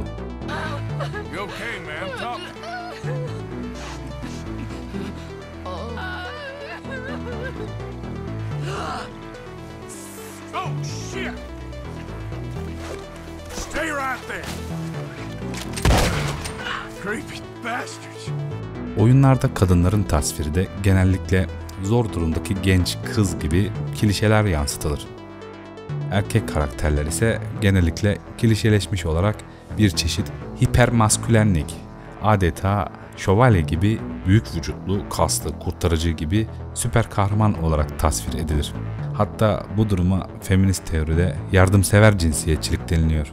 Ve kadınların saf, masum, kırılgan, korunmaya muhtaç olarak göstermenin sosyal statüsü düşük olarak tasvir edilmesi olarak gördükleri için bu tip oyunlara kadın düşmanı suçlaması da yapabiliyorlar. Ama Trevor Phillips ve Michael DeSanta gibi karakterler yalancı, dolandırıcı, psikopat, kötü koca ve baba olarak tasvir edildiğini görüyoruz. Yani GTA erkekleri de kötülüyor. Sonuçta kadınları öldüren şerefsiz erkekleri oynuyoruz. Hep itlik ve serserilik yapıyoruz. Yani erkekler hep berbat insanlar olarak gösteriliyor. Karakterlerin hepsi kötü niyetli, ahlaksız, toksik tipler. Suç dünyasında ne varsa suç oyununda da o tipler olmalı. GTA'yı GTA yapan da zaten bu sokak jargonu temasıdır. Trevor, pompalı tüfekle kafa uçuran, gelene geçene sataşıp küfreden, taşkınlık çıkaran pis bir karakter. Böyle pislik bir adamın cinsiyetçi ve ırkçı şakalar yapmaması abes olur asıl. Trevor zaten iğrenç bir insan olduğu için o şakaları yapması normaldir. Mesela torbacılık yapan çete üyelerinin arasında hiç kadın göremezsiniz. Kadın karakterler genelde kurtarılmaları gereken aciz insanlardır. Örneğin Michael'ın kızını pornocuların elinden kurtarıyoruz. Michael kızını cinsel istismarcı sapıkların elinden kurtarsa bile yine yaranamaz. Tracy, sen benim hayatıma karışamazsın diyerek babasına trip atar. Hangi baba kızının böyle kötü bir yola düşmesine göz yumabilir ki? Yani kurtarıcı şövalye olmak o kadar da iyi bir şey değildir belki. Michael'ın kızı Tracy bir valley girl'dur ve gerçekten de şımarık bir slut'tır. Kendine ait OnlyFans tarzı bir sitesi vardır ve orada üstsüz resimlerini para karşılığı satar ve babasının bunlardan haberi yok. Valley Girl tıpkı bimbo akımı gibi genelde düşük zekalı, materyalist, sinir bozucu, dış görünüşüne aşırı önem veren aptal sarışın klişesi tarzındaki genç kızlara deniliyor. Michael'ın çocukları ise asla böyle şeyler yapmak zorunda kalmadılar. Hiçbir zaman paraya sıkışmadılar çünkü her zaman ekonomik olarak iyi durumdaydılar. Jimmy hiçbir zaman iş aramak zorunda kalmadığını kendi bile söyledi. Çünkü Michael banka soygunları yaparak ailesini lüks ve zenginlik içerisinde yaşattı. Michael'ın oğlu tüm gün bilgisayar başında oyun oynayıp internette siber zorbalık yapan şımarık bir obez. Kızı ise kendini sosyal medya influencer'ı sanan bir OnlyFans'çı. Ünlü olmak için her şeyi yapmaya hazır bir Britney Spears özentisi. Annesini çekmiş ki annesi de zaten striptizciymiş. Sürekli dırdır yapan karısı Michael'ı yoga eğitmeniyle aldatıyor. Bu aslında bir kırık rüya senaryosudur. Amerikan rüyasının bir yalandan ibaret olduğunu gösteriyor aslında oyun bize. Michael'ın ne kadar parası olursa olsun asla mutlu olamıyor. Para saadet getirmez sözünün bir örneği. Kimse böyle bir ailenin babası olmak istemez. Tracy'nin odasına bakarsanız masasının üstünde kişisel gelişim kitapları olduğunu fark edersiniz. Sürekli kimse şişman bir kız istemez gibi bir şeyler söylüyor ve tuvalete kustuğunu gördüğümüz gerçekten de üzücü bir sahne var. Açıkça vücut memnuniyetsizliği ve yeme bozukluğu yaşadığını görüyoruz. Yani para için değil, sırf ego tatmini için, ailesinden göremediği ilgiyi sapık erkeklerden görmek için seks işçisi olmuş birisi. GTA'daki bütün kadınlar büyük ölçüde cinsel obje olarak nitelendiriliyor. Dar bikiniler ve mini etekler giyiyorlar. Dahası oyuncuların kadınlarla olan tek gerçek etkileşimleri kadın striptizciler ve eskortlar. Oyunda şu ana kadar gördüğümüz tek normal kadın Trevor'un kaçırdığı Meksikalı bir kartel liderinin karısı ki Trevor da ona bu yüzden aşık oluyor zaten. Çünkü tüm şehirdeki kadınların aksine tek normal insan evladı bu kadın. Trevor'un psikopat birisi olmasının sebebi de zaten bu toplumun yozlaşmışlığıdır. Bu yüzden normal sıradan bir insan görünce ondan çok etkilenip aşık oluyor. Toplum normal olsa Trevor gibi bir adam ortaya çıkmaz. Eğer gerçek dünyada toplum böylesine yozlaşırsa Trevor gibi adamlar türeyip aramızda dolaşabilir. Yani bizi şiddete meyilli hale getiren oyunlar değil, toplumun yozlaşmışlıklarıdır. Soyguncu haydut bir baba ve bir striptizci anne tarafından büyütüldüğünü düşünürsek Tracy'nin başına gelenler hiç de şaşırtıcı değil. Oyundaki bu kadınlar hiçbiri gerçek kadın değil. Hepsi ucube yaratıklar gibi. Plajda güneşlenen, dar kıyafetler giyip Starbucks'ta ve gece kulüplerine takılan şehvetli aptallar olarak tasvir ediliyor. Selfie çekilirken kamyonun altında kalacak kadar aptal kadınlar. Bu tamamen ironik bir tasvirdir. GameSpot kanalından Caroline Pettick isimli bir yazar GTA 5'i son derece kadın düşmanı olarak nitelendirse de aslında oyun biyolojik cinsiyet olarak kadınları hedef almıyor. Daha çok Amerikan tarzı yaşam tarzını benimsemiş kadınları kötülüyor. Ama feministler bunu anlamıyor. Yani bu yüzden sırf kadınsanız diye her şeyi üstünüze alınmanıza gerek yok. Çünkü siz Kaliforniyalı değilsiniz. GTA'daki kadınlar Kaliforniyalı kadınların yaşam tarzının ironik bir tasviridir aslında. Daha çok Kaliforniyalı kadınları aşağılıyor diyebiliriz. Yani aslında cinsiyetle değil, daha çok stereotiple dalga geçiyor. Oyunun dikkat çekmeye çalıştığı müstehcen maskaralıklar bir toplum eleştirisi değil de nedir? A city on the verge of greatness. A new type of city based not on the man, but on the automobile. The car. The symbol of freedom and vitality.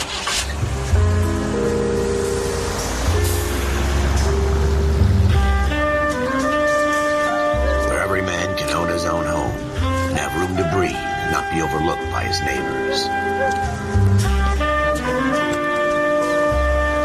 A city where a man's home is his castle. A quarter acre of the dream made possible by victory.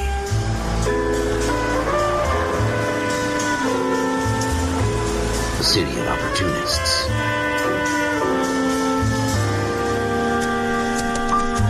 A city of dreams, where Hollywood will shape the thoughts and desires of the entire planet.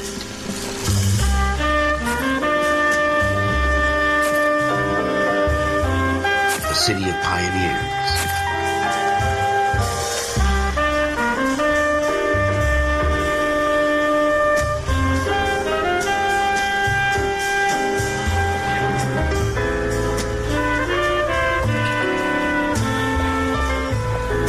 A city of dreamers.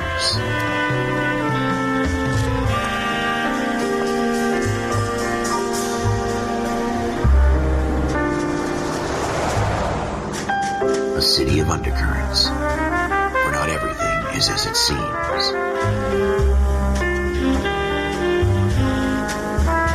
A 20th century city that will become a model for the world.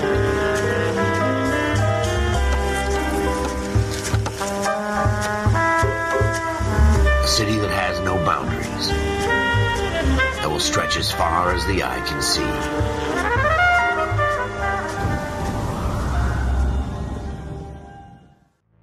Sadece Grand Theft Auto oynayarak Amerika ve Batı dünyasında yaşayan kültürel trendleri ve onların saçmalıklarını öğrenebilirsiniz.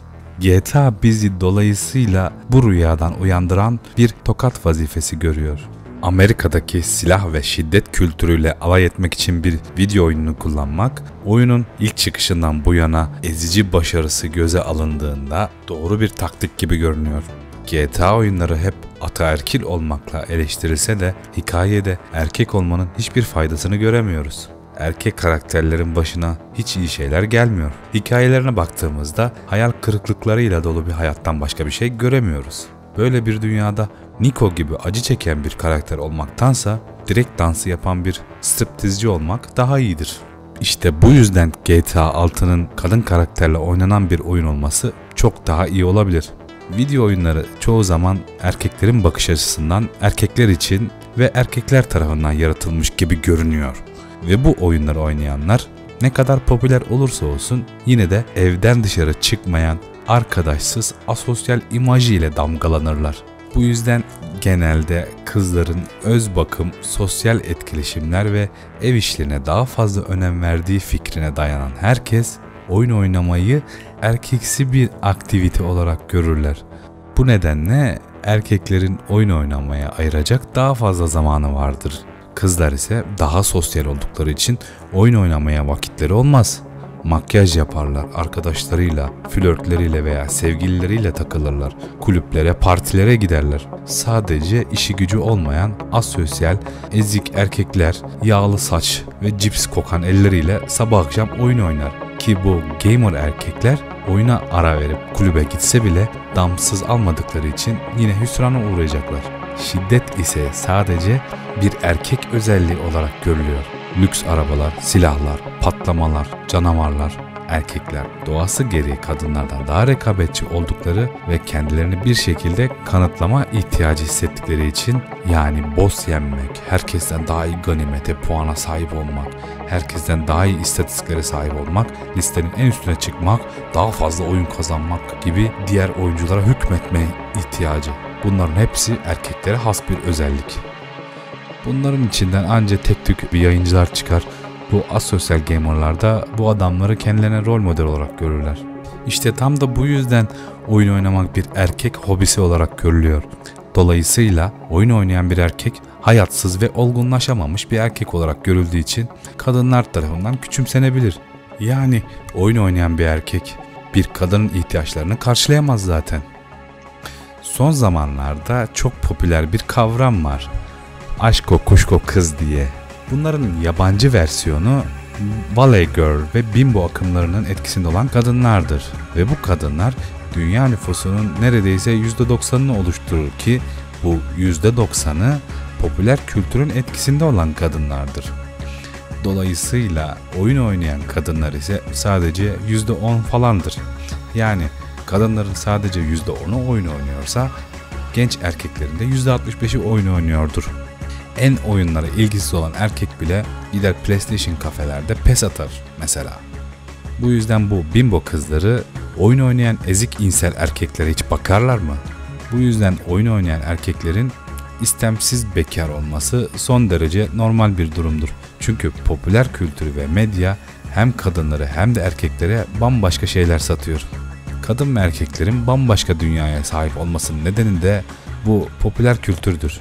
Bunun en büyük kanıtı da şudur ki erkekler insanlık tarihinin başından beri sahip olduğu doğal içgüdülerine göre yaşamını şekillendiriyor. Ancak kadınların ilgi duyduğu konular makyaj, moda, estetik, flört gibi konular sadece 100 yıldır hayatımızda var.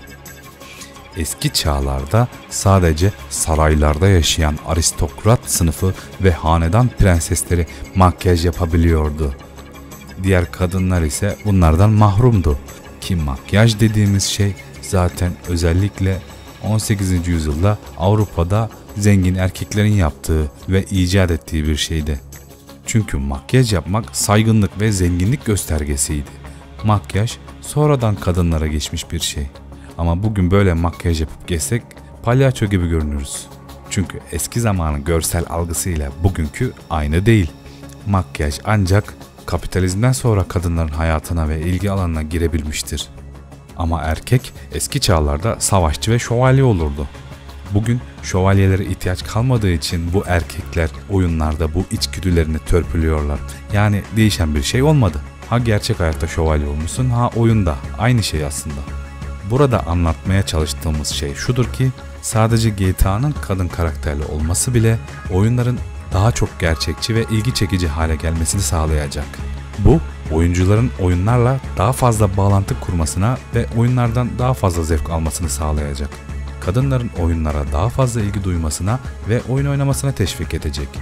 Oyunlarda kadın karakterlerin artması, oyun endüstrisi ve toplum için önemli değişikliklere yol açabilecek bir gelişmedir. Oyun oynamanın herkes için eğlenceli ve ödüllendirici bir deneyim olacak. Ve bu sayede oyun oynamanın cinsiyetten bağımsız bir aktivite olduğu fikri daha fazla toplumda hakim olacak. Bu sayede bimboların sayısı azalacak. Kadınlar daha normal insanlara dönüşecek ve daha anlayışlı hale gelecek. Böylece önyargılar azalacak ve oyun oynamanın asosyal ezik erkek aktivitesi olarak görülmekten çıkacak. Çünkü oyun oynayan bir kadın bimbo olamaz. Hatta femboyların bu kadar çoğalmasının nedeni de bu bimbo akımıdır. Yani GTA'nın kadın karakterli olması en çok erkeklerin faydasınadır. Çünkü GTA bir erkek şiddeti oyunuysa artık şiddet içerikli oyunlarda erkeklerin tek elinden çıkacak. Zaten şiddet, cinsiyet fark etmeksizin insanın ve canlıların doğasında olan bir şeydir. Medeniyet ise vicdanlı olmak ve bu şiddeti ne kadar kontrol edebilme becerisine sahip olmak ile ilgilidir. Medeniyet, toplumların çatışmayı çözmek için şiddetten kaçınmayı ve daha barışçıl ve yapıcı yolları kullanmayı öğrenmesidir. Örneğin sorunları düello yaparak çözmek mi daha mantıklıdır, yoksa CSGO'da maç yaparak kazananın dediğinin olması mı daha barışçıl olurdu? Savaşlar da bir çeşit düellodur zaten. Şiddet içeren bilgisayar oyunlarına karşı temel iddia oyuncuyu şiddete karşı duyarsızlaştırmasıdır. Yani bir oyuncu oyunda insanları öldürmek veya yaralamak için yeterince zaman harcarsa gerçek hayatta da aynısını yapmaya karşı çekingenliğini kaybetmesidir. Ancak yapılan araştırmalara göre şiddet içeren oyunların saldırganlığı arttırması ile ilgili ilişkisi olduğuna dair hiçbir kanıt bulunamamıştır. Şiddet aslında cinsiyet olarak değil, tür olarak doğamızda olan bir şeydir. Oyunlarda doğuştan gelen bu şiddet ihtiyacımızı kimseye zararsız bir şekilde ifade etmemiz için doğal bir çıkış noktası sağlar. Video oyunları tamamen fanteziden ibarettir. Ancak uyandırdıkları duygular oldukça gerçek olabilir. Eski çağlarda dünya ve toplum daha şiddetli bir yerdi. Bir düşünün, Al Capone hayattayken GTA gibi oyunlar yoktu. Şimdi GTA var ve Al Capone gibi adamlar yok değil mi? Ama GTA ortaya çıktığında bu tür şiddet içeren ve alışılmışın dışında faaliyetler yapmak isteyen insanların stres ve öfkesini rahatlattı. Sanal bir gerçekte arabalarla, helikopterlerle çarpışmak, insanları vurmak, soygun yapmak, paraşütle atlamak Oyuncular her türlü aptalca ve vicdansız şeyler yapma özgürlüğüne sahip olurlar ve hiçbir sorumluluk almazlar. İnsanı rahatlatacak başka bir şey de olamazdı. Oyun zaten hiçbir zaman sivilleri ve masum insanları öldürmeyi amaçlamadı ve buna odaklanmadı. Ama oyuncunun yoldan geçen herhangi birini öldürmesini de kısıtlamaz. Oyundaki herhangi bir NPC'ye istediğiniz her şeyi yapmalarına izin verilir. Bir sokakta yürüyen, alışverişten dönen sıradan kadınlara kelimenin tam anlamıyla el bombası atabilirsiniz. Yani oyunda bir ahlaksızlık varsa bu oyuncunun kendi ahlaksızlığı, yapımcının değil. Oyunda çocuk olmamasının nedeni de budur. Ki zaten birini öldürdüğünüzde polislerle başınız belaya girer. Polislere kafa tutarsanız daha güçlü SWAT ekipleriyle karşılaşırsınız. Bu da suç işlemenin kötü bir şey olduğu algısını insan beynine programlar. Modern dünya şiddetsiz bir yerdir ve modern dünyada şiddet bir tabu oldu. İnsan olarak aslında şiddetten zevk almaya programlandık. Ama dediğimiz gibi medeniyet bu şiddeti kontrol etmek ve vicdanlı olmaktır. Şiddet bir tabu olmasına rağmen hayatımızın her alanına yayılmıştır. Medya bize şiddeti adeta açık büfe gibi sunuyor. Aksiyon filmleri, boks dövüşleri, savaş hikayeleri. İşte sen gel buraya. GTA 6'nın çıkmasını bekliyorsun değil mi? Çünkü gerçeğini yaşamaya takacağın yok. Ama bende var o taktik. Yıllardır oynuyorum ben oyunu. İsmi de hayat.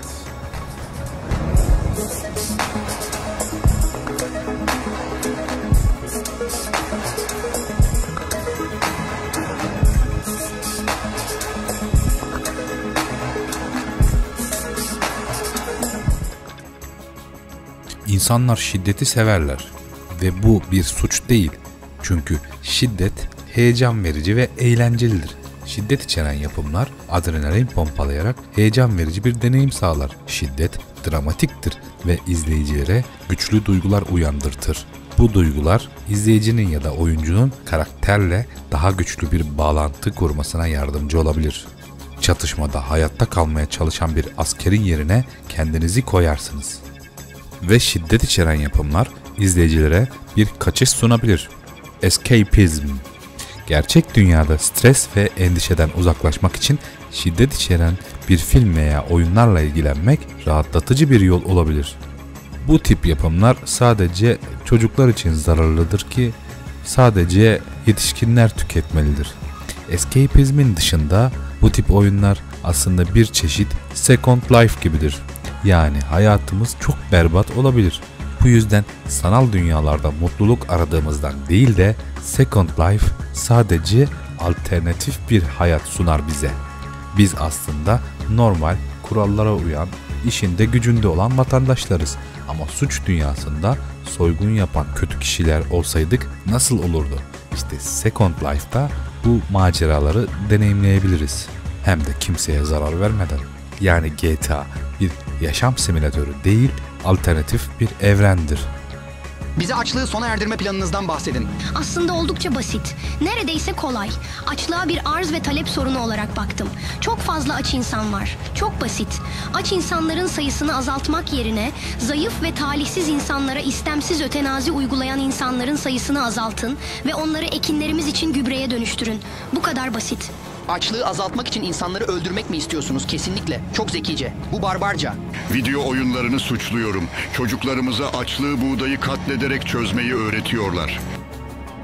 Kapa çeneni. Seni küçük ucube. Bahse girerim hiç sevişmemişsindir bile. Oh. Ben yaptım. Birçok kez. Evet, çoğunlukla kızlarla. Bazen de reşit olmayan kızlarla. Sen bir pedofilisin. Au. Neler oluyor? Sen delisin. Filmlerin berbat. Ne? Onları izleyecek yaşta bile değilsin. Berbat olduklarını nereden biliyorsun?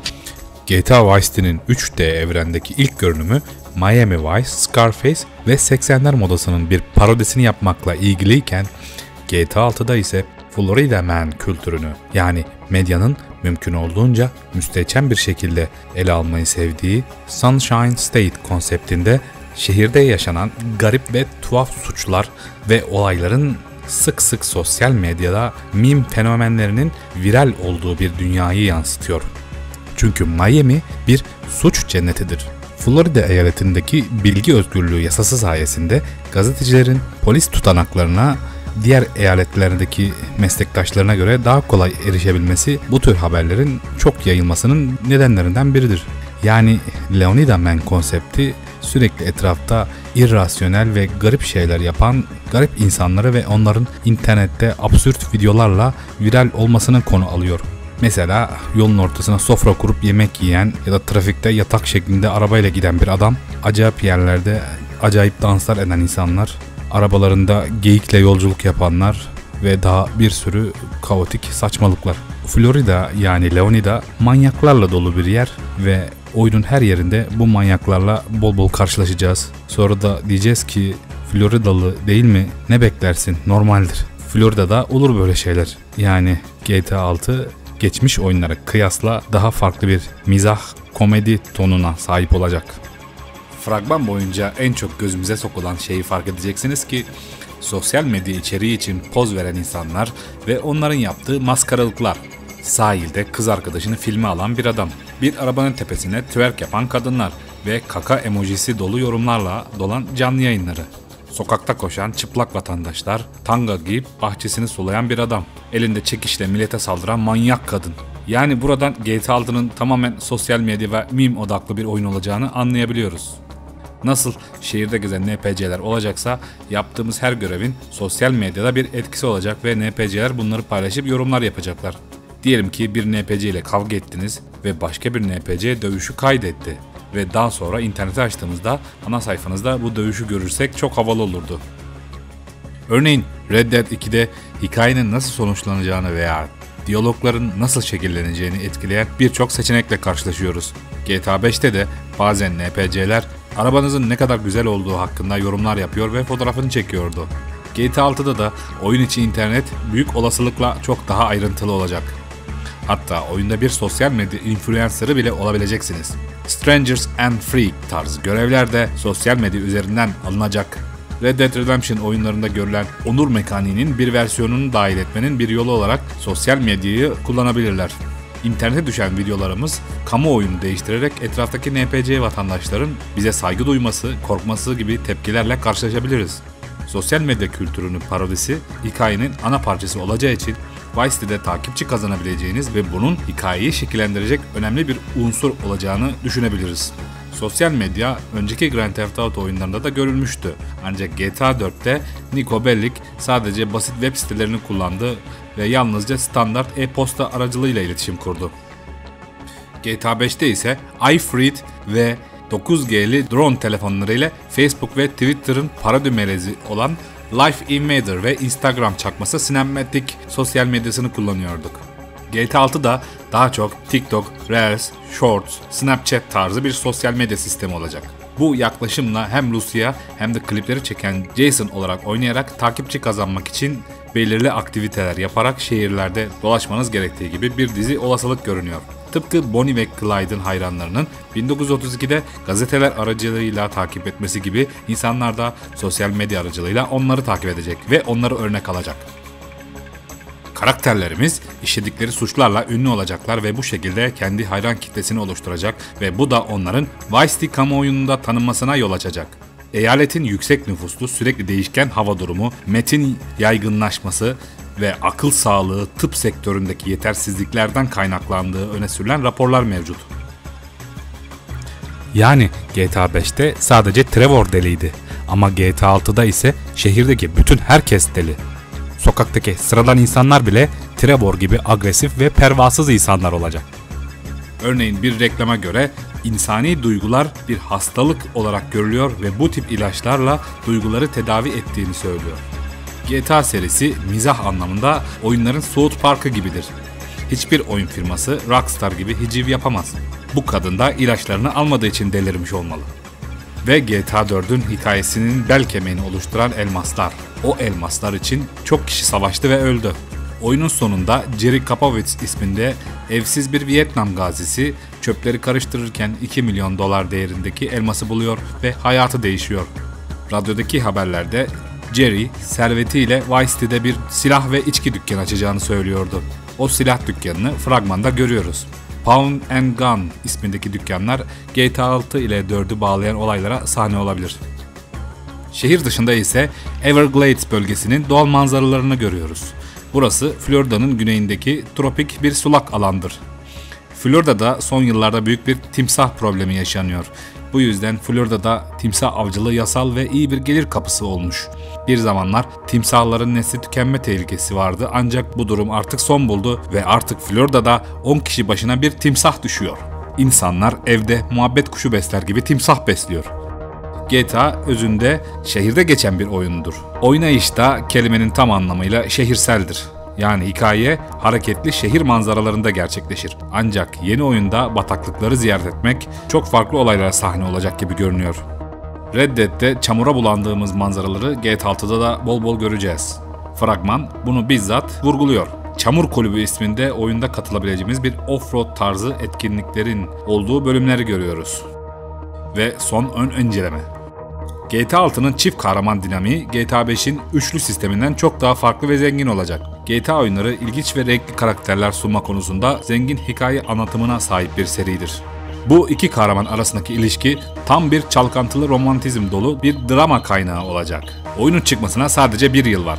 2025. Ancak serideki önceki tüm oyunlar kendi yıllarının 4. çeyreğinde piyasaya sürüldüğünden oyunun tam 2 yıl uzakta olduğunu varsaymak da mantıklıdır. Zaten GTA oyunları çoğu zaman hep konsollara çıkıyor. Bir yıl sonra da bilgisayar için yayınlanıyor. Bu yüzden bilgisayarda GTA 6 oynamak için büyük ihtimalle 2026'ya kadar beklememiz gerekebilir.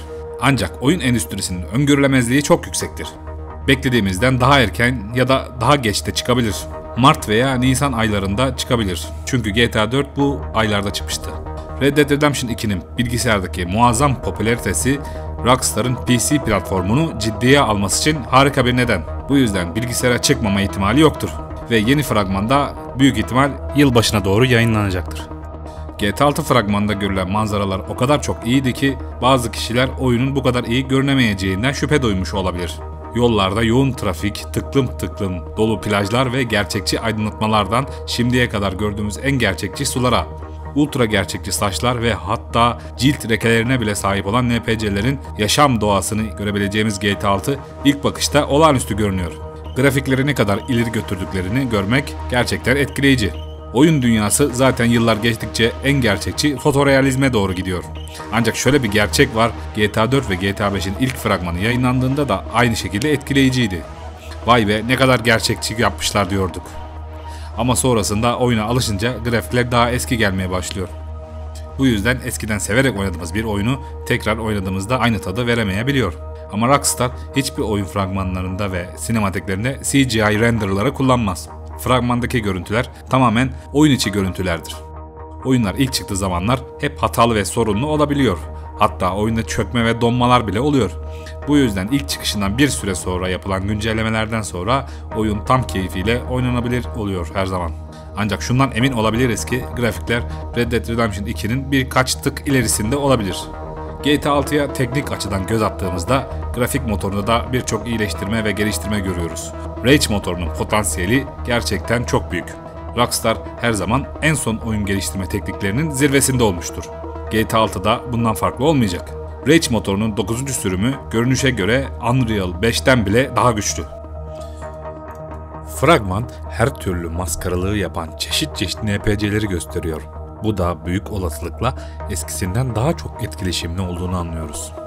Bu nedenle şehirdeki seyahatimiz sırasında birçok renkli kişilikle karşılaşmamız olasıdır. Tabii ki oyunun hayranı olan oyuncuların beklentileri çok artacaktır. Eski GTA'larda çocukken minigun alıp şehirde katliam yapardık. Malibu katliamı. Paytak paytak yürüyen şişman adamlar, düşük çözünürlüklü bikini giymiş kadınlar. Bunları öldürmek çok daha kolay ve eğlenceliydi. Ama yeni oyunlar gerçekçi oldukça aynı şeyleri yapmak eskisi kadar zevkli olamayabiliyor. Sanki birini vurunca gerçekten acı çekmiş gibi davranıyorlar. Bu yüzden sadece göreve odaklanıyoruz. Hatta bazen suçu bırakıp kurallara uyup kırmızı ışıkta bile bekliyoruz. GTA 6'da Vice City'nin manzaralarının keyfini çıkarmak için daha sakince oynamak da oynamanın diğer bir yolu olacak. Hatta GTA 6'da bir pasif mod olacağı söyleniyor. Pasif modu açınca suç işleme özelliği kapanacak, normal insanlar gibi normal gezeceğiz ve silah kullanmayacağız. Tıpkı Sims gibi bir oynayışa sahip şiddetsiz bir mod. Hatta belki de oyun pasif modu açınca oturum boyunca bizi yalnızca saygın ve meşru davranışlara odaklayacak. Her zaman insanları dövdüğümüz ve öldürdüğümüz değil, insanlara yardım ettiğimiz görevler de olacak. GTA Online'da görülen iyi davranış ödüllerine benzer şekilde puanlandırma sistemi de olabilir. Red Dead'te iyi adam olarak oynayabiliyorduk ve insanlara karşı daha yardımsever davranıyorduk.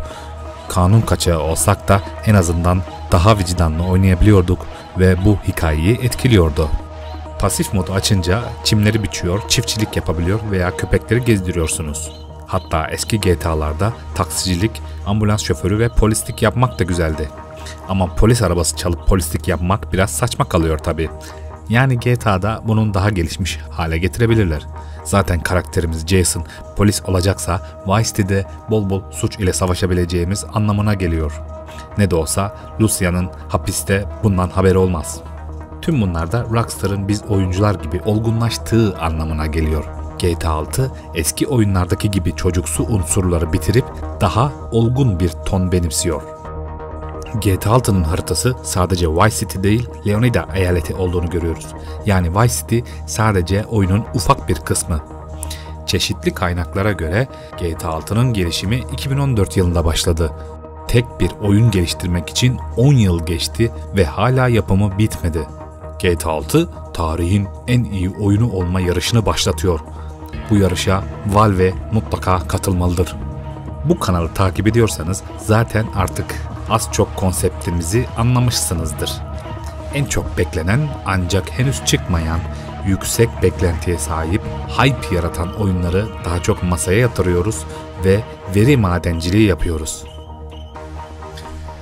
GTA'nın öyle bir kitlesi vardır ki GTA 6'yı bekleyenler GTA 5'in piyasaya sürülmesinden bu yana 10 yıl geçmesinden sonra özellikle GTA 5 oynayan yetişkinler veya gençler ve Vice City, San Andreas oynayan 90'ların çocuklarının anılarından beslenen kapsamlı bir kitle var.